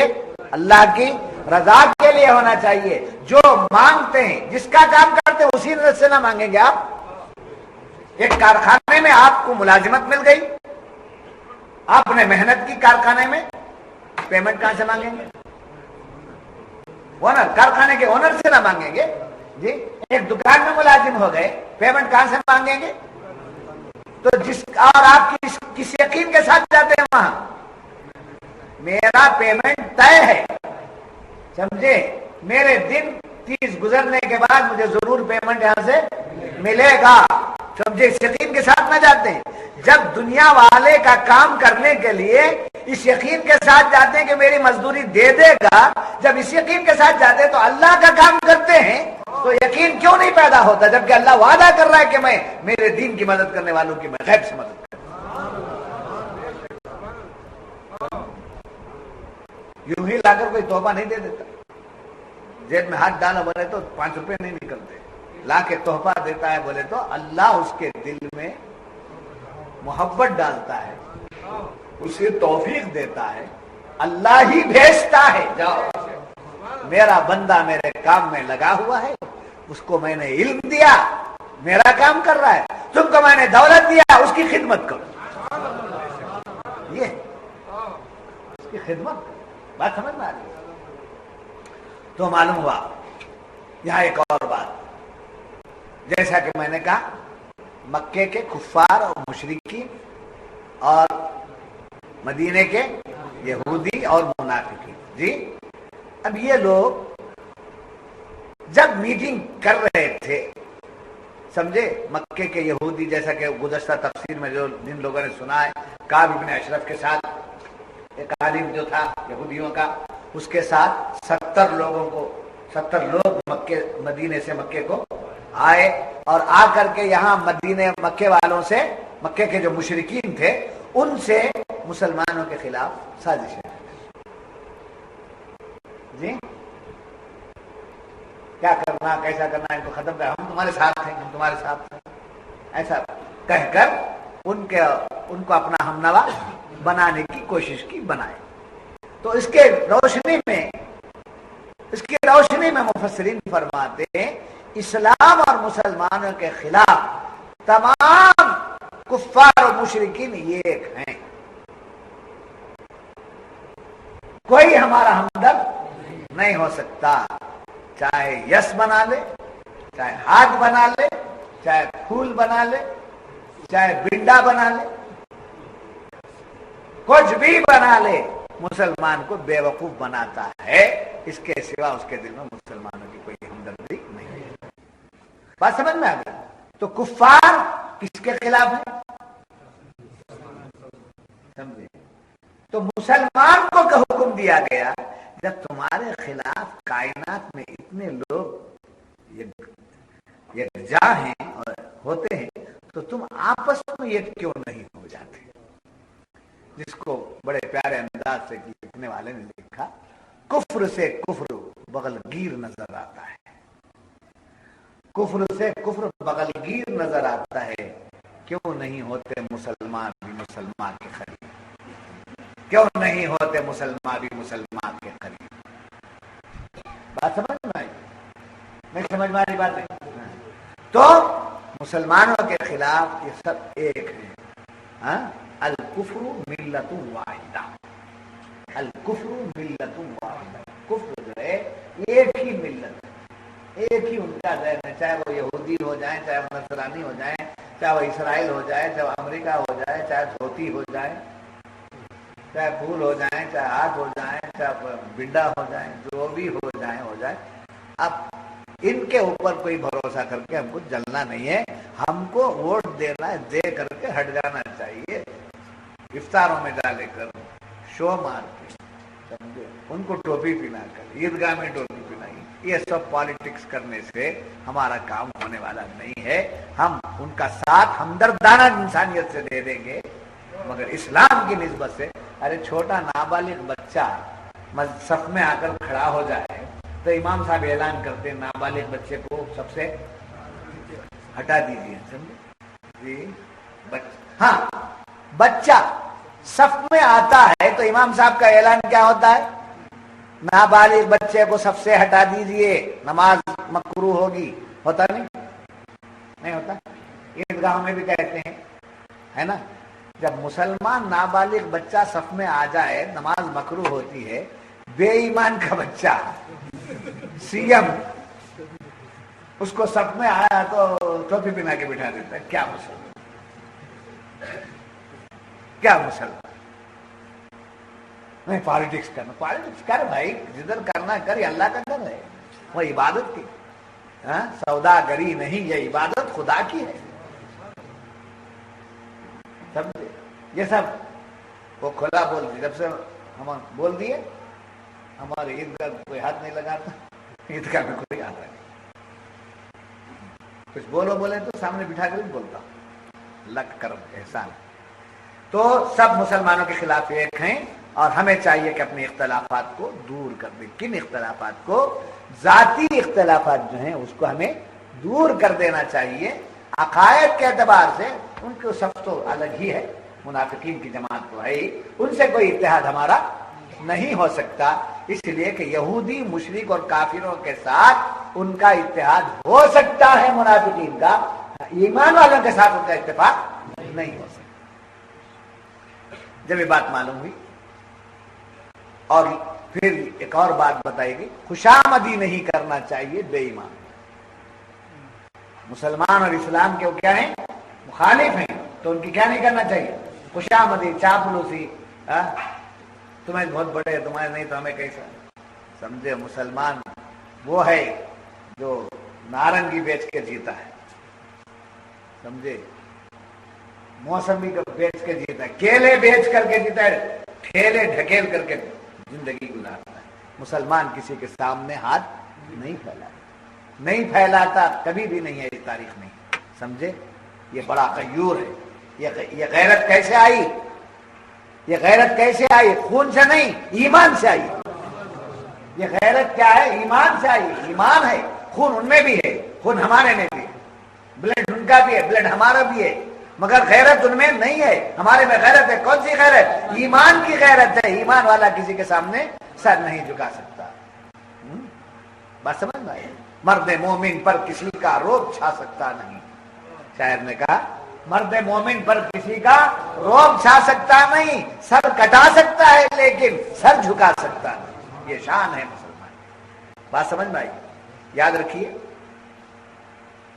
یہاں شیطان کی طاقت کو کمزور بتایا، کانا ضعیف. شیطان کی طاقت کو کیا بتایا گیا؟ کمزور بتایا گیا. اس کی وجہ کیا؟ کیوں شیطان کی کو کمزور بتایا گیا؟ یاد رکھنا، اللہ کی ذات قوی اور قادر و قدیر ہے. وہ قوی بھی ہے، وہ قادر بھی ہے، وہ قدیر بھی ہے، اور اس کی طاقت اس کی ذاتی ہے، اس کی قوت اس کی ذاتی ہے. اور یہ جو جو شیطان کی طاقت جو ہے وہ اس کی ذاتی نہیں ہے، اس واسطے اس کی طاقت میں کمزوری ہے اور وہ اپنے لوگوں کو کامیاب نہیں کر سکتا ہے۔ اللہ اپنے دوستوں کے لیے اپنی غیبی قوت عطا فرما کر ان کی مدد کرتا ہے، جیسے کئی جنگوں کی تاریخ ہمارے سامنے بیان ہوتی رہتی ہے۔ یاد رکھو، اللہ کے دوست کون؟ برچھی بھارے رکھنے والے نہیں، ان کی شان یہ ہے کہ بیٹھتے ہیں تو بوریت۔ آپ لوگوں کو شاید معلوم ہو، بہت سے لوگ کہتے ہیں مدرسوں میں ٹیبل کرسی ہونا چاہیے، مدرسوں میں کالجہ میں کیسا ہے اور یونیورسٹی میں کیسا ہے، دیکھو سارے انتظامات اچھے ہیں، کیا ہے بوریے پر ہیں، سمجھے، بسترے برابر نہیں ہیں ان لوگوں کے، سمجھے، یہ لوگ بھی کبھی جا کے سونا نہ ہو، ایک پلیٹ ملے تو کھانا نہ، سمجھے، یہ لوگ یہ کرتے ہیں نخرے، سمجھے، یہ کام کے لیے دین کا کام، سمجھے، بزرگوں کا کام فخر و فاقے کا ہے، بوریا نشینی کا ہے، ٹیبل کرسی یہاں نہیں ہے، اس لیے کہ حضور ٹیبل کرسی والے نہیں تھے، حضور بوریے والے تھے، حضور چادر والے تھے، حضور کملی والے تھے۔ اگر حضور چاہتے تو کائنات آپ کی ٹھوکر دے، عرش پر بلا کر، عرش سب سے اوپر ہے، کائنات عرش کے نیچے ہے، تو آپ کو عرش پہ بلایا تو نالے نے مبارکہ کے ساتھ بلایا، کیا ثابت کیا ہے میرے محبوب؟ 18,000 عالم نیچے اور آپ کے نالین سب سے اوپر، آپ کے ٹھوکر کے نیچے، نالین کے نیچے کائنات ہے۔ ایسا رسول صلی اللہ علیہ وسلم، آپ کو کیا کمی تھی؟ اس کے باوجود آپ بوریے پر بیٹھے، اس کے باوجود فقر و فاقے کو برداشت کیے۔ کچھ لوگ کہتے ہیں کہ حضور صلی اللہ علیہ وسلم، سمجھے، وصال کے موقع پر آپ کے پاس جلانے کے لیے چراغ کو تیل نہیں تھا۔ بے شک بات اپنی جگہ صحیح ہے، مگر غربت کی وجہ سے نہیں، تکلیف کی وجہ سے نہیں۔ حضور کے گھر میں تیل چراغ تو اس لیے نہیں تھا، حضور کو معلوم میری امت میں ایسے غریب بھی آئیں گے جن کے گھر میں چراغ نہیں جلے گا، جب اس کی تکلیف اسے ہوگی تو میری سنت کو یاد کرے، میرے عمل کو یاد کرے۔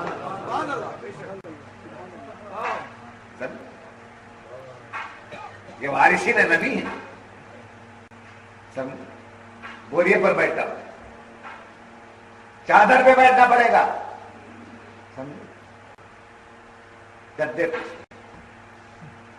گدے کو نہلی بولتے ہیں، گدے ہمارے بنگلور میں وہ گدھے کو گدا بولتے ہیں، فیسلٹیز سمجھے، اور کیا دیکھا کون سے مدرسے میں آزادی ہے، کون سے مدرسے میں وہاں بنتے ہیں۔ اس واسطے اچھا عالم پیدا ہوتا ہے، علم اٹھ رہا ہے کا مطلب یہی ہے، اچھے علماء چلے گئے تو ان کی جگہ لینے والے نہیں پیدا ہوئے، یہ پریشانی کی بات ہے۔ اس کو آپ بھی محسوس کرتے ہیں، میں بھی محسوس کرتا ہوں۔ مجھے تو اب طبیعت اتنی بھر گئی ہے کہ مدرسے کو چھوڑ کر کسی جنگل میں چلا جاؤں، خانقاہ بنا کے بیٹھ جاؤں، مگر کیا کروں، یہ بھی ہونا ہے۔ اس واسطے آپ چندہ برابر دیجئے، میرے زندہ رہنے میں مدرسہ بھی ہے۔ تو بات جب یہ معلوم ہوئی، حضرت امام راضی رحمۃ اللہ علیہ فرماتے ہیں شیطان کی کارروائی اس لیے کمزور ہے کہ اللہ اپنے دوستوں کے ہمیشہ کیا کرتا ہے؟ مدد کرے۔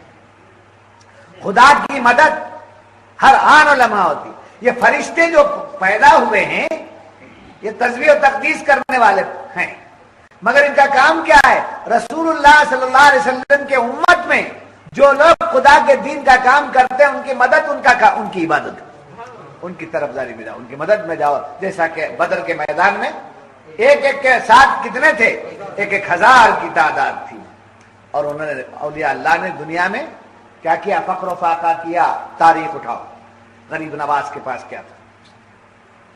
حالانکہ سلطانوں نے بڑے بڑے بادشاہوں کو, بڑے بڑے راجاؤں کو آپ بھیک دیتے ہیں حکومت کی. آج بھی لوگ چادر چڑھاتے ہیں جی, الیکشن کے موقع پر تو خصوصی طور پر ہر پارٹی والا چڑھاتا ہے, مگر انہی کو آپ حکومت دیتے ہیں جس کو آپ مناسب سمجھتے ہیں. سلطان الہند ہیں, خواجہ خواجگاہ نہیں, مگر آپ کا عالم کیا, بوریا نشین, فقر و فاقہ. جی ادھر بندہ نواز کی طرف آ جائیے آپ, حضرت بندہ نواز گیسو دراز, ادھر آئیے. ان کی زندگی کیا ہے, شان و شوکت والی نہیں, فقر و فاقہ, غربت, مسکینی. تو اللہ والے اس حالت میں رہتے ہیں مگر ان کا نام رہتی دنیا تک باقی ہے, رہتی دنیا تک ان کا نام باقی ہے. بندہ نواز کا نام آج بھی ہے کہ نہیں ہے, حضرت غریب نواز کا نام ہے کہ نہیں ہے, حضور غوث الثقلین کا نام ہے کہ نہیں ہے, جی بڑے بڑے اولیاء اللہ کا نام ہے نہیں ہے. اسی گلبرگہ کو چلے جائیے آپ, بندہ نواز کا نام ہے, سب لوگ جا کر کے اپنی بھیک وہاں مانگتے ہیں.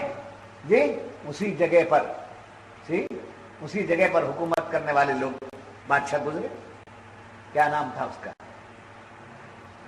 جی جی آدمی تو بیجاپور کا, جی بہمنی, بہمنی بادشاہ, سمجھے. اس کے کھنڈرات آج بھی ہیں, کوئی ادھر تھوکنے والا بھی نہیں ہے. اور جب دربار بندہ نواز کو دیکھتا ہے تو سر جھکا کر کے چلا جاتا. تو معلوم ہوا بڑے بڑے جابر اور ظالم بادشاہ گزرے, ان کا نام سلامت نہیں رہا.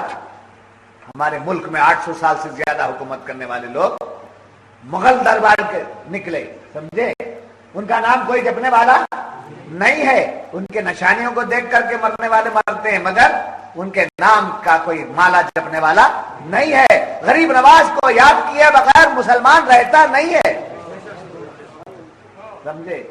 اگر عاشق ہے تو غریب نواز کہہ دیتا ہے, نہیں عاشق ہے تو خواجہ معین الدین چشتی رحمت اللہ علیہ بولتا ہے, سمجھے. خواجہ معین الدین چشتی رحمت اللہ علیہ کتنا تبلیغ کا کام کرے, تو اس کو بھی نام لینا پڑے گا کس کا, غریب نواز نہیں لیا تو کوئی بات نہیں, وہ نہیں لیا تو کوئی بات نہیں, مگر اصل نام لیتا ہے نا, خواجہ معین الدین چشتی رحمت اللہ علیہ بولتا ہے. بولے بغیر ہندوستان میں کوئی مسلمان آئی جی. تو معلوم ان کا نام سلامت. تو کیوں ان کا نام سلامت ہے, اللہ باقی ہے, اللہ باقی ہے, اللہ اپنے محبوبوں کو بھی باقی رکھا ہے. اور شیطان فانی ہے, شیطان فانی ہے, شیطان کے فالوورز کو بھی کیا کر دیا, فنا. شیطانت کی اسی لیے کہا وہ ان قید الشیطان کان ضعیفا, اس کی طاقت نہیں ہے, اس کی مکاری میں جو پاور نہیں ہے, جی اس کی مکاری میں پاور نہیں ہے. تو شیطان بے پاور کیوں ہے, حالانکہ عبادت کیا فرشتوں کا استاد رہا, پھر اس کے اندر پاور کیوں نہیں ہے, ان کے اندر پاور کیوں ہے. تو معلوم ہے ان کے لوٹے میں پاور نہیں ہے, ان کے ایمان میں وہ پاور ہے کہ لوٹا بھیجتے ہیں تو انا ساگر آ جاتا ہے. جب انا ساگر پر پہرا بٹھا دیا گیا, جی پانی بند کر دیا گیا, آپ کو معلوم پڑا کہ پانی پر پہرا بٹھا دیا گیا ہے, پینے کے لیے لوگوں کو پانی نہیں ہے, پریشان ہے, تو آپ نے اپنے فقیر کو اٹھایا, اپنے غلام کو, اپنے مرید کو اٹھایا, کہا اٹھو یہ کاسا لے جاؤ, اور کاسے کا رخ انا ساگر کی طرف کرنا, اور یہ کہنا کہ اے انا ساگر تجھے خواجہ بلاتا ہے.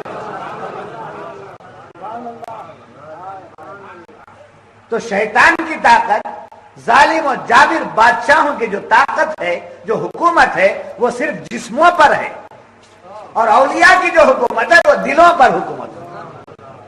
بات سمجھ میں آ گئی. اس کو مضبوطی کے ساتھ رکھیے, اس ذہنیت کے ساتھ چلیے, اس مزاج کے ساتھ چلیے, آپ کامیاب رہیں گے انشاءاللہ. تو یاد رکھنا, جب یہ بات معلوم ہوگی تو شیطان کی طاقت کمزور پڑ جاتی ہے. اور یاد رکھیے, ہاں نفس بڑا دشمن, نفس بڑا دشمن, مگر نفس پر بھی ایک شیطان ہے. جی، اور شیطان مرغ ملے میں کسمور میں یہی نہیں ہے، آنگ میں آ گئے، آنگ میں آ گئے، آنگ میں کیا آتا ہے وہ آنگ میں ہے جی۔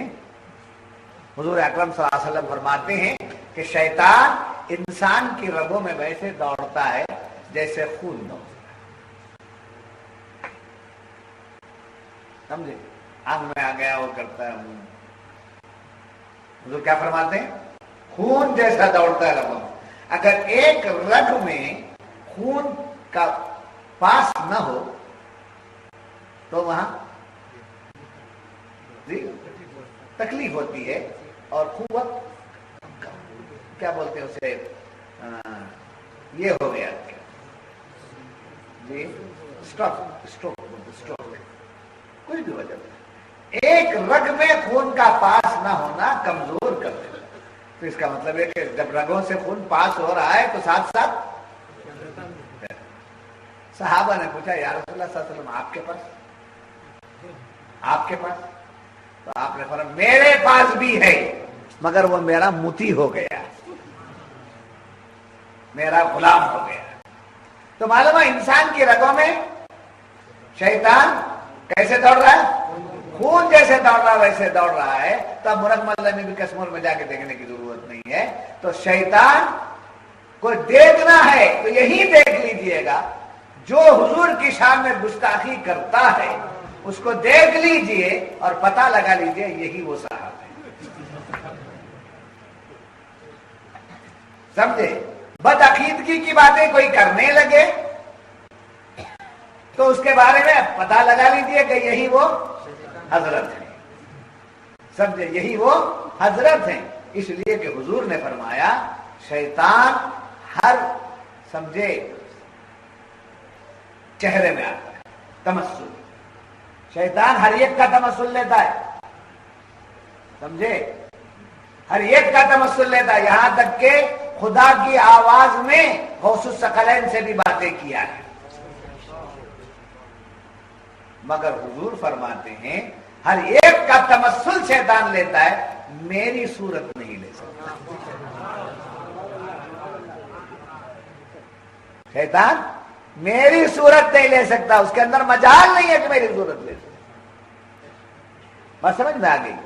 تو شیطان کے ساتھ میں کیا ہے؟ ہمارے ساتھ نفس ہے، اور نفس کا استاد شیطان ساتھ میں ہے، وہ ابھارتا ہے نفس کو۔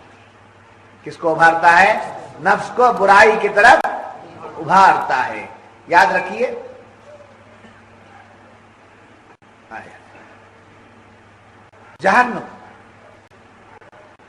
جہنم جو ہے وہ جہنم کو شہوت نے گھیر لیا ہے، جہنم کو شہوت نے گھیر لیا، صوفیہ فرماتے ہیں۔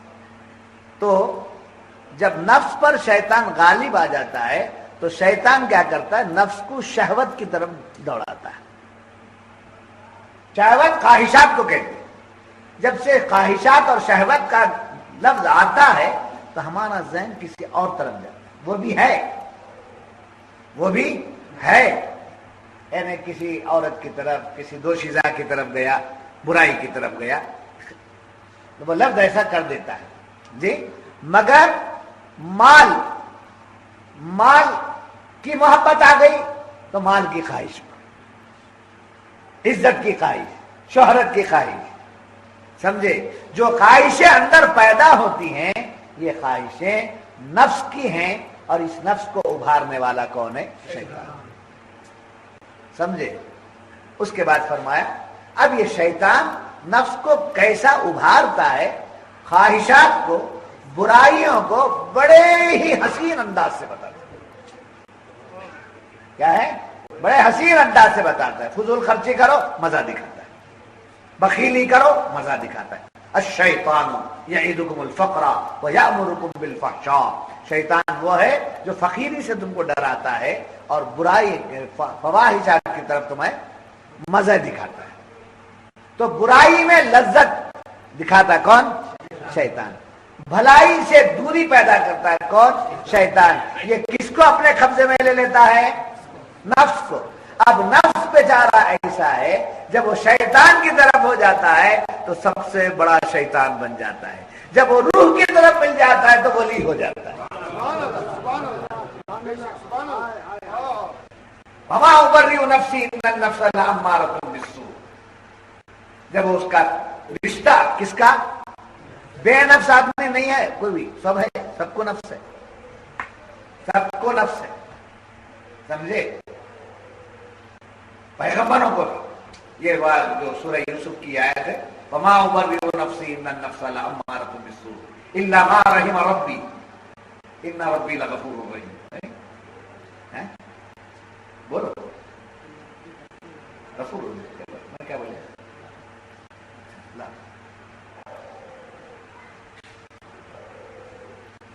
سکھاتا ہوں، نفس ہے، یہ بھی نفس ہے، یہ بھی کیا ہے؟ میں پوچھا بیٹھ جانے سے لقمان تراویح پڑھا رہا ہوں، کیا کر نماز فاسد ہوتی ہے، بیان کر، اب یہ بول دیا نا نفس ہے بول کر، پھر ان کا چہرہ دے جغرافیہ بن گیا، جغرافیہ، میرا بچہ تھا، میرے بچے کو میں نہیں سنبھالا، پھر کون سنبھالا؟ میرے پیر مجھے سنبھالتے ہیں، ہزاروں کے مجمع میں کھڑا تھا، انہوں نہیں سنبھالتے تو آپ کو سنبھالنے والا نہیں ہوتا، جغرافیہ بدلا ہے، جغرافیہ بدلا، یہ بھی ایک نفس، اور میں اتنے لوگوں میں ان کو جو بول رہا ہوں میرا ایک نفس، تو ہر ایک کے پاس کیا ہے؟ نفس ہے، وما ابرئ نفسی ان النفس لامارۃ بالسوء، سمجھے؟ اسی نفس کو جب روح سے اس کا تعلق جم جاتا ہے تو وہی نفس کیا ہو جاتا ہے؟ مطمئنہ ہوتا، اور قرآن کہتا یا ایتھا النفس المطمئنہ ارجعی الی ربک راضیۃ مرضیہ، یہ نفس امارہ شیطان کا ماتحت رہتا ہے، نفس مطمئنہ اولیاء کے ماتحت ہوتا ہے، روح کے ماتحت ہوتا ہے، اور روح جو ہے وہ اولیاء کے محبتوں میں، ان کی تعلیمات میں، ان کے ارشادات میں گم ہو جاتا ہے، عشق رسول قلب سے لیتے، سمجھے؟ جیسے ایک آدمی کیفیت میں سبحان اللہ، جب وہ کیفیت میں آتا ہے، اگر ڈو ہے تو بھی معلوم ہو جاتا ہے، حقیقت ہے تو بھی پتہ چلتا ہے، سمجھے؟ حقیقت ہے بھی تو پتہ چلتا۔ ابھی یہ پورا جسم کو وائبریشن میں لائیے، ڈو سے لائیے گے نا، ناٹک سے لائے تو وہ وائبریشن نہیں آتا، روح جب مچلتی ہے، اس کو ایک مثال سے میں سمجھا دیتا ہوں آپ کو، تڑپتی مرغی بھی ہے، وہ مرغی جو فطری طور پر مرتی ہے، جی، جو اس کی موت آنے پر مر جاتی ہے، وہ بھی تڑپتی ہے، سمجھے؟ اور جس کو ذبح کیا جاتا ہے وہ بھی تڑپتی ہے، مگر اس کا تڑپنا ڈو کا مرنے کا، اس کا تڑپنا محبت کا، اچھل کے بتاتی ہے ہائے رب کے نام پر میں کٹ گئی ہوں، رب کے نام پر مجھے ذبح کیا، میری جان اس کے نام پہ قربان میری، سمجھے؟ وہاں قاتل کے از بہرے تماشا خون من ریزی، تو وہاں قاتل کے از بہرے تماشا خون من ریزی، منا بسمل کے زیر خنجر خونخوار بھی رقص، منا بسمل کے زیر خنجر خونخوار بھی رقص۔ بات سمجھ میں آئی آپ؟ جب یہ بات معلوم ہوئی تو شیطان کس کو ورغلاتا ہے؟ نفس کو، کیا باتوں سے ورغلاتا ہے؟ زیبائش، آلائش، سمجھے، شو، ریاکاری، نام، شہرت، سمجھے؟ یہ بڑے تیسمار خان صاحب ہیں، انہوں نے ہمارے مدرسے کے 10 لاکھ روپے دیا ہے، تشریف لائیے، آپ کو بلایا جاتا ہے اور آپ کی خدمت میں گلہار پیش کیا جاتا ہے، یہ نفس کا چارہ ہے، سمجھے؟ یہ بڑے محترم پہلوان ہیں، جلوس محمدی کے فلاں تیسمار خان صاحب ہیں، ان کو بلائیے، بھیجو کا بیان ہو، کہ بڑے عالم کا بیان ہو، سید کا بیان ہو، بڑے بڑے علماء کا بیان ہو، یہ آتے کب ہیں؟ بیچ بیان میں آتے، انہوں آتے ہیں چھوڑ، یہ کیا ہے ان کا؟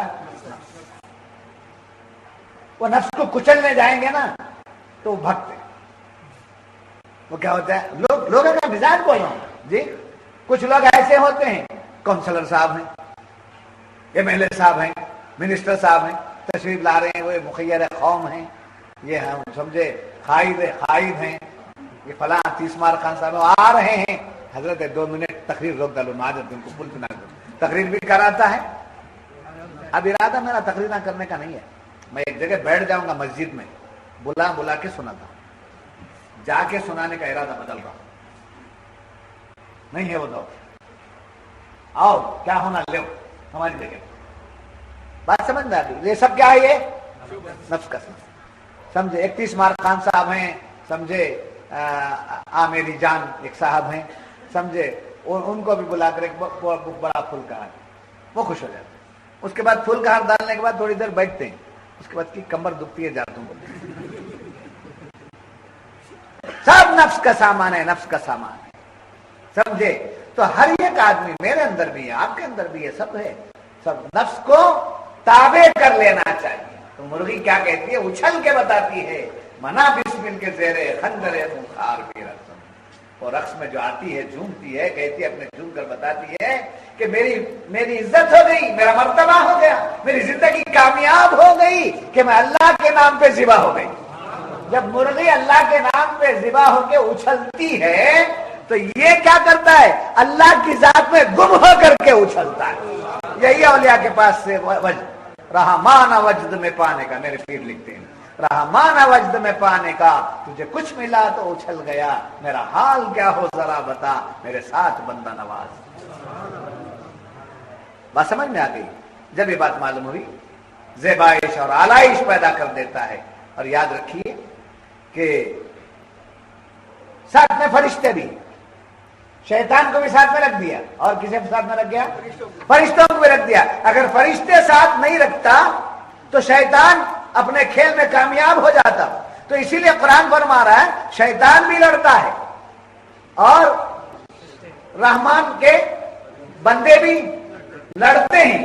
وہ اللہ کے لیے لڑتے ہیں اور یہ شیطان کو خوش کرنے کے لیے لڑتے ہیں. تو شیطان اپنی کامیابی کے لیے نفس کو استعمال کرتا ہے.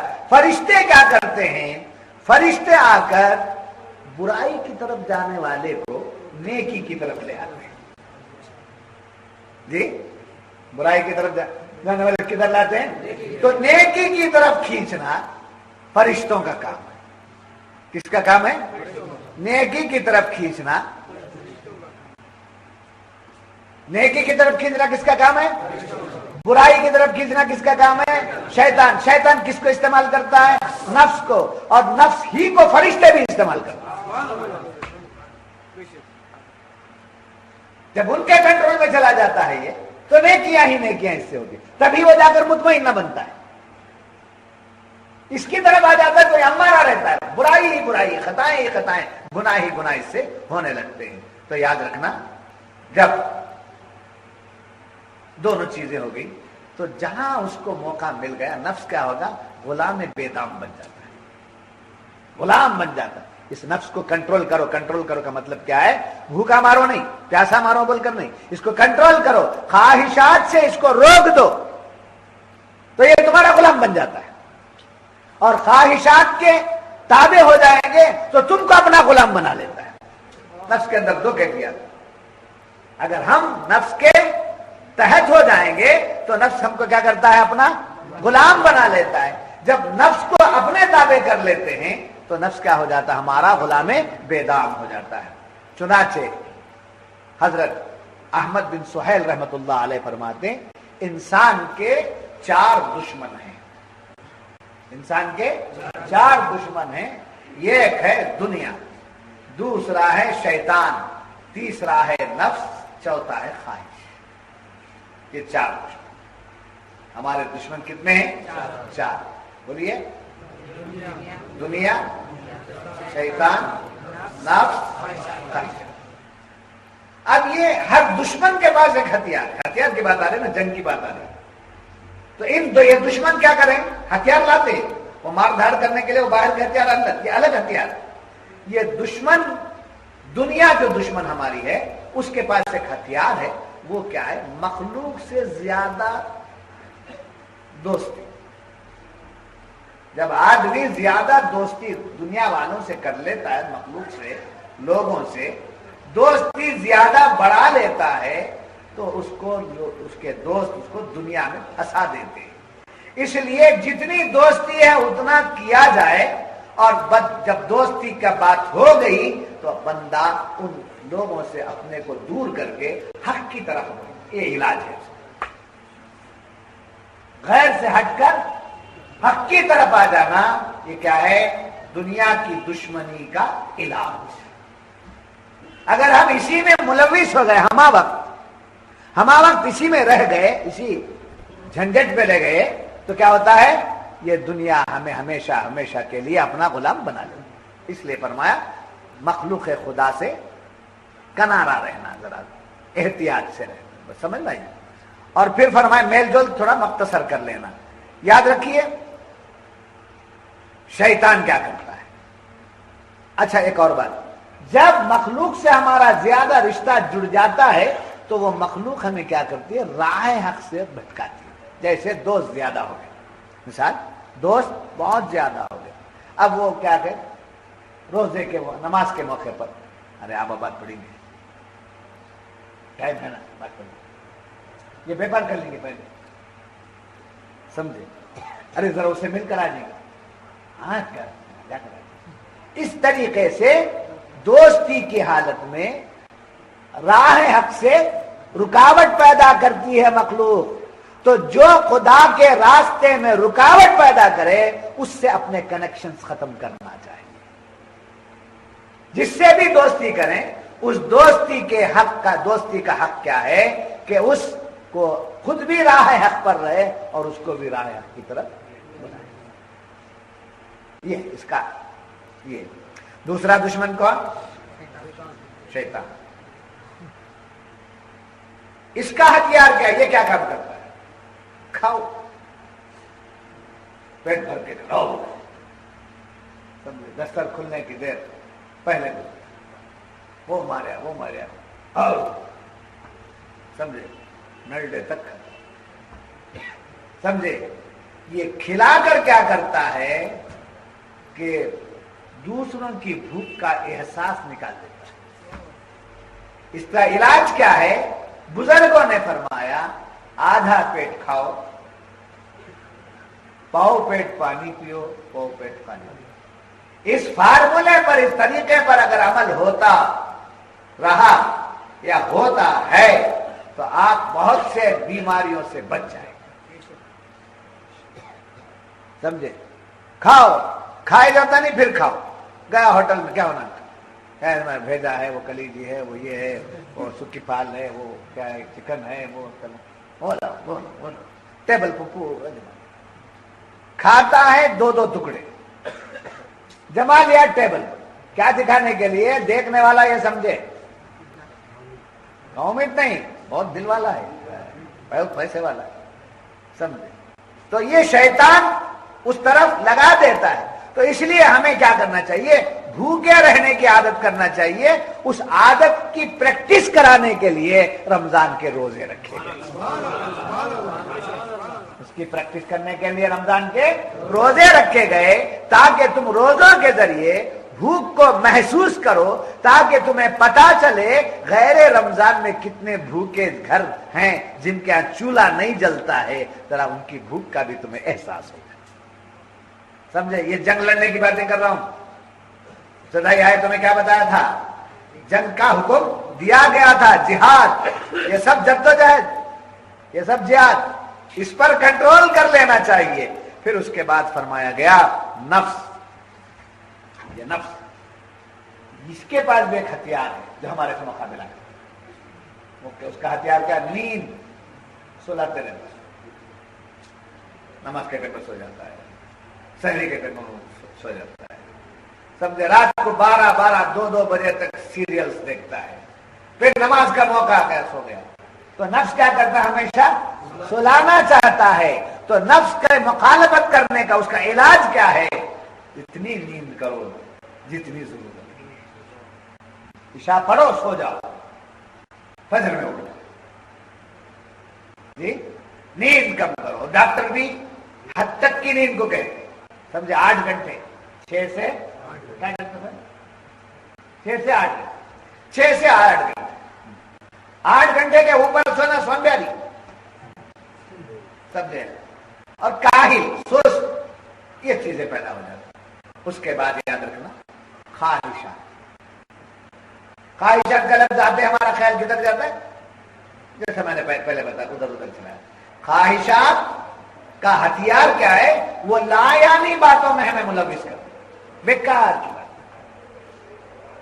سمجھے کن باتوں میں کن حرکت میں لگا دیتا ہے بیکار کی باتیں. عارف کو چھیڑا پھر اسے چھیڑا پھر وہ نثار کو چھیڑا پھر ادھر کی باتیں کیا پھر ادھر کی باتیں بیکار کی لا یعنی باتوں میں سمجھے. نثار بولنا کوئی آپ کو چھیڑے تو بولنا لا یعنی باتیں نہیں کرتے کیا ہے لا یعنی باتیں ترک لا یعنی بولتے اسے. ہماری تبلیغ جماعت میں جب میں کام کرتا تھا 7 نمبر آج بھی یاد ہے کلمہ نماز علم و ذکر اکرام مسلم اخلاص نیت تفریق وقت ترک لا یعنی کتنے کاموں میں بولتے پورے مجھے یاد ہے. بات سمجھ آئی. تو اب اس کا علاج کیا کرنا لایانی میں لگاتا ہے خواہشات میں تو لایانی میں جب لگ جاتا ہے آدمی غیبت بھی کرتا ہے زیادہ باتیں کرنے لگا غیبت بھی چغلی بھی دوسروں کے کی ہجو کرنا دوسروں کا مذاق اڑانا اس میں لگ جاتا ہے. تو اس میں کیا کرنا چاہیے اس کا علاج قلت کلام کیا ہے قلت کلام سمجھے قلت طعام قلت منام قلت کلام سمجھے کم سونا کم کھانا کم بولنا سمجھے. حضرت ابوبکر صدیق رضی اللہ تعالیٰ عنہ اپنے منہ میں کنکریاں رکھتے اپنے منہ میں کنکریاں رکھتے جب بات کرتے تو کنکری نکال لیتے سمجھے. پھر بات سے فارغ ہو جاتے تو کنکری رکھتے. پوچھنے والے نے پوچھا یا امیر المومنین یہ کیا عمل ہے آپ کا تو آپ نے فرمایا یہ زبان بے لگام ہے یہ زبان بے لگام ہے. اس زبان سے جب اس پر وزن نہیں ہوتا ہے تو یہ کیا کہ بے تحاشا باہر نکل جاتی ہے اس لیے میں اس کو اپنے وزن میں رکھتا ہوں. اور حضور اکرم صلی اللہ علیہ وسلم فرماتے ہیں کہ دیکھو صبح میں اٹھ کر جب صبح ہوتی ہے اٹھنے کے بعد 360 جوڑ ہیں ہمارے جسم میں. کتنے یہ 360 جوڑ پورے مل کر زبان سے کہتے ہیں خدا کے لیے آپ سلامت رہنا خدا کے لیے آپ حفاظت سے رہنا سمجھے پہاڑوں کے بیچ میں رہنا باہر نہیں نکلنا اس لیے کہ آپ سلامت رہے تو ہم سب سلامت ہیں. آپ ذرا آگے بڑھ گئی تو آپ تو اندر چلی جائیں گی حال کس کا بگڑے گا ہمارا بگڑ جاتا ہے. تو حضور نے فرمایا جس نے زبان کی حفاظت کر لی جس نے شرمگاہ کی حفاظت کر لی یہ دو سمجھے برائی سے بری حرکت سے بچ گیا غلط باتوں سے بچ گیا. حضور فرماتا میں اس کو جنت میں لے جانے کی ضمانت دیتا ہوں میں لے جاؤں گا جنت. تو جہاد کا بیان شروع ہوا وائبریشن آ گیا. اب جاتے جاتے جہاد کا انداز جو آپ کے سامنے لا کر میں رکھ رہا ہوں سمجھے وہ انداز اپنے آپ کو بنا اپنے آپ کو سوار لینے کی ضرورت ہے. تو یہاں معلوم ہوا ہاں یاد رکھیے زیادہ سمجھے شیطان اللہ والوں سے بھاگتا ہے کیا ہوتا ہے بزرگوں کی بارگاہ میں جا کے خلوص نیت کے ساتھ بیٹھ جائیے آپ کے وساوس میں رہیں سکون آ جائے. چنانچہ حضرت عمر سے بڑا ڈرتا تھا شیطان. واقعہ ہے کہ ایک مرتبہ حضور صلی اللہ علیہ وسلم کی بارگاہ میں عورتیں بیٹھی ہوئی اور عورتوں کو عادت ہے چک چک چک چک بولنا سمجھے. اس زمانے میں بھی عورت تھی زور زور سے باتیں کرتے تھے حضور صاحب. حضرت عمر آ گئے. حضرت عمر کو دیکھتے ہی ساری عورتیں اٹھی اور اندر چلی کمرے حجرے میں چلی. تو آپ آئے اور عورتوں کو پکار دیا فرمایا میرے آنے سے آپ لوگ کیوں اندر چلے گئے میرے آنے سے کیا آپ کو تکلیف ہوئی آپ اندر کیوں چلے گئے اب تو زور زور سے باتیں کر رہے تھے. تو عورتوں نے کہا حضور صلی اللہ علیہ وسلم بڑے نرم دل ہیں ہماری باتیں جیسی بھی ہوں سن لیتے مگر آپ بڑے سخت ہیں آپ جو ہے آپ کے سامنے کوئی بات نہیں کرتے. تو حضور صلی اللہ علیہ وسلم مسکرائے, عمر فاروق کی طرف دیکھا, فرمایا اے عمر کیا بات ہے, یہ لوگ ایسا لوگ نہیں, محفل میں ہر چیز ہوتی بابا, سمجھے, حضور کی سنتیں ہیں, دل بہلانے کی باتیں ہیں. کیا بات ہے, عورتیں آپ کے بارے میں ایسا کیے, یا رسول اللہ مجھے تو خبر نہیں ہے یہ کیوں ایسا کرتی ہیں, یہ کیوں ایسا کرتی ہیں, بہرحال میں تو ایسا نہیں ہوں. تو حضور فرماتے ہیں کہ اے عمر آپ تو ایسے اپنے کو نہیں سمجھتے, مگر آپ میں وہ روب ہے کہ اگر کسی گلی سے آپ گزر جائیں تو شیطان وہاں رہے گا نہیں, شیطان اس گلی میں نہیں رہے گا. جب یہ بات معلوم ہوئی تو حضرات, تو قرآن فرما رہا ہے کہ الذین آمنوا یقاتلون فی سبیل اللہ. کہاں سے نکلے تھے ہم؟ ہجرت اور جہاد سے نکلے تھے. دشمنوں نے اسلام سے لڑنے کی بات سے آگے بڑھے تھے.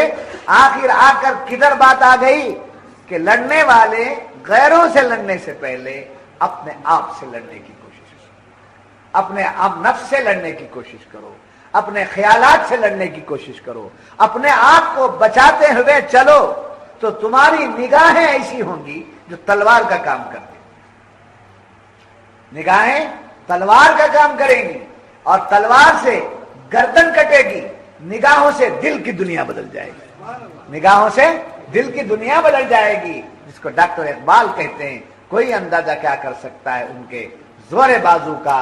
نگاہ مرد مومن سے بدل جاتی ہیں تقدیریں, نگاہ مرد مومن سے بدل جاتی ہیں تقدیریں. تو حضرات یہ بیانات, یہ تعلیمات, یہ ارشادات قرآن کریم کی روشنی میں بیان کیے گئے ہیں. اب ہمیں عملی زندگی پر آنا چاہیے. کیا ہے؟ عملی زندگی پر آنا چاہیے. عملی زندگی, یہ جتنی باتیں نفس کی شرارت, شیطان کی شرارت, سمجھے, برائیوں کی طرف رغبت, یہ تمام چیزیں جو ہیں اس کا بیان جتنا بھی کر دیا جائے آپ سنیں گے اور تشریف لے جائیں گے, ریکارڈنگ کر لیں گے, آپ سنیں گے, تھک جائیں گے. سمجھے, یہ سب تھیوری ہے. کیا ہے؟ یہ سب تھیوری ہے. سننا تھیوری ہے, بولنا تھیوری ہے, ریکارڈنگ کرنا تھیوری ہے. اب پریکٹیکل لائف میں آنا چاہیے تو ہم کو درست کرنے والا لکڑی ہے, لکڑی ہے, ٹیبل بنانا ہے تو کارپینٹر کے ہاتھ میں دینا. جی لکڑی ہے, کیا بنانا ہے؟ ٹیبل بنانا ہے تو کارپینٹر کے ہاتھ میں دینا چاہیے.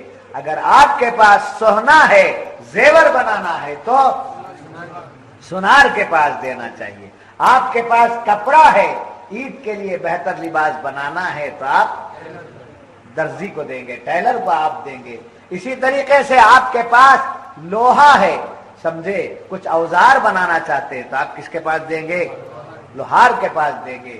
آپ کے پاس مٹی ہے, ہانڈی بنانا ہے, سراہی بنانا ہے, کس کے پاس دیں گے؟ تو صرف مٹی رکھنے سے سراہی نہیں بنے گی نا, مٹی سے سراہی بنے گی, صرف مٹی رکھنے سے سراہی نہیں بنے گی. تو کس کے ہاتھ میں دینا پڑے گا؟ کمہار کے ہاتھ میں دینا پڑے گا, لوہار کے ہاتھ میں دینا پڑے گا, سونار کے ہاتھ میں دینا پڑے گا, درزی کے ہاتھ میں دینا پڑے گا. ایسے ہی یہ باتیں جو سنی ہیں, ان باتوں کو اگر پریکٹیکل لائف میں لانا ہے تو اپنے آپ کو کسی شیخ کے ہاتھ میں دینا ہوگا, شیخ محترم کے ہاتھ دینا ہوگا, ان کے حوالے ہونا ہوگا. جب تک ان کے حوالے ہو کر اپنی زندگی ان کے قبضے میں نہیں کر دیتے اس وقت تک, سمجھے, دیکھیے مرغی حلال ہے, بکرا حلال ہے, بیل, گائے, اونٹ حلال ہے. یہ کب حلال ہے؟ دانا چگ رہی ہے تب, چارہ کھا رہا ہے تب, کب؟ جب ذبح ہو جائے, اللہ کے نام پر جب اس کو ذبح کرنے والا کون؟ جو ذبح کرنے کو جانتا ہو, اس مسئلے کو جانتا ہو, وہ ذبح جب کرے گا تو معلوم ہوا حلال جانور بھی اسی وقت حلال ہوگا جب کہ وہ ذبح کیا گیا ہو. ایسے ہی مومن بھی اسی وقت کامل مومن ہوگا اس کی چھری سے ذبح ہوتا ہے, یہ شیخ کی نگاہ سے ذبح ہوتا ہے. آپ اس سلسلے میں محنت کیجئے گا، اور آج وہ دعوت اسلامی، سنی دعوت اسلامی، وہ سب چھوڑ دیجئے۔ ایمان کو بچانا ہے تو کسی شیخ کے ہاتھ میں ہاتھ دیجیے۔ اگر کسی شیخ کے حوالے ہو گئے ہیں تو میرا شیخ مجھے بس ہے، وہ مجھے راستہ بتانے والا بس ہے۔ ایک رہبر مل گیا تو بس، فیملی ڈاکٹر ایک بس ہے۔ 50 ڈاکٹروں کے پاس جاتا ہے کیا؟ بلڈ گروپ کون بتاتا ہے؟ اس کے اندر کیا کیا پرابلمس ہیں کون جانتا ہے؟ Family doctor. وہ مشورہ دیتا ہے کہ آپ کو یہ آپریشن لینا ہے تو وہاں آ جائیے، وہاں چلے جائیے جی، مگر فیملی ڈاکٹر ہے نہیں ہمارا، مقدمے لڑنا ہے۔ کون سا؟ ہر ایک، وہ ایک پورا ریکارڈ اس کے پاس رہتا ہے، پورا ڈاکیومنٹ اس کے پاس سمجھ کے رہتا ہے۔ کورٹ میں اگر آپ ہار بھی گئے، دوسرے کورٹ میں اپیل جا رہے ہیں، تب بھی اسی لائر کو رکھیں گے آپ، چونکہ نیا لائر جب آئے گا، وکیل آئے گا، تو آپ کے مسئلے کو سمجھنے میں ٹائم لگ جائے گا، آپ کا کیس اوندا ہو جائے گا۔ تو فیملی لائر ہے، فیملی ڈاکٹر ہے، سمجھے؟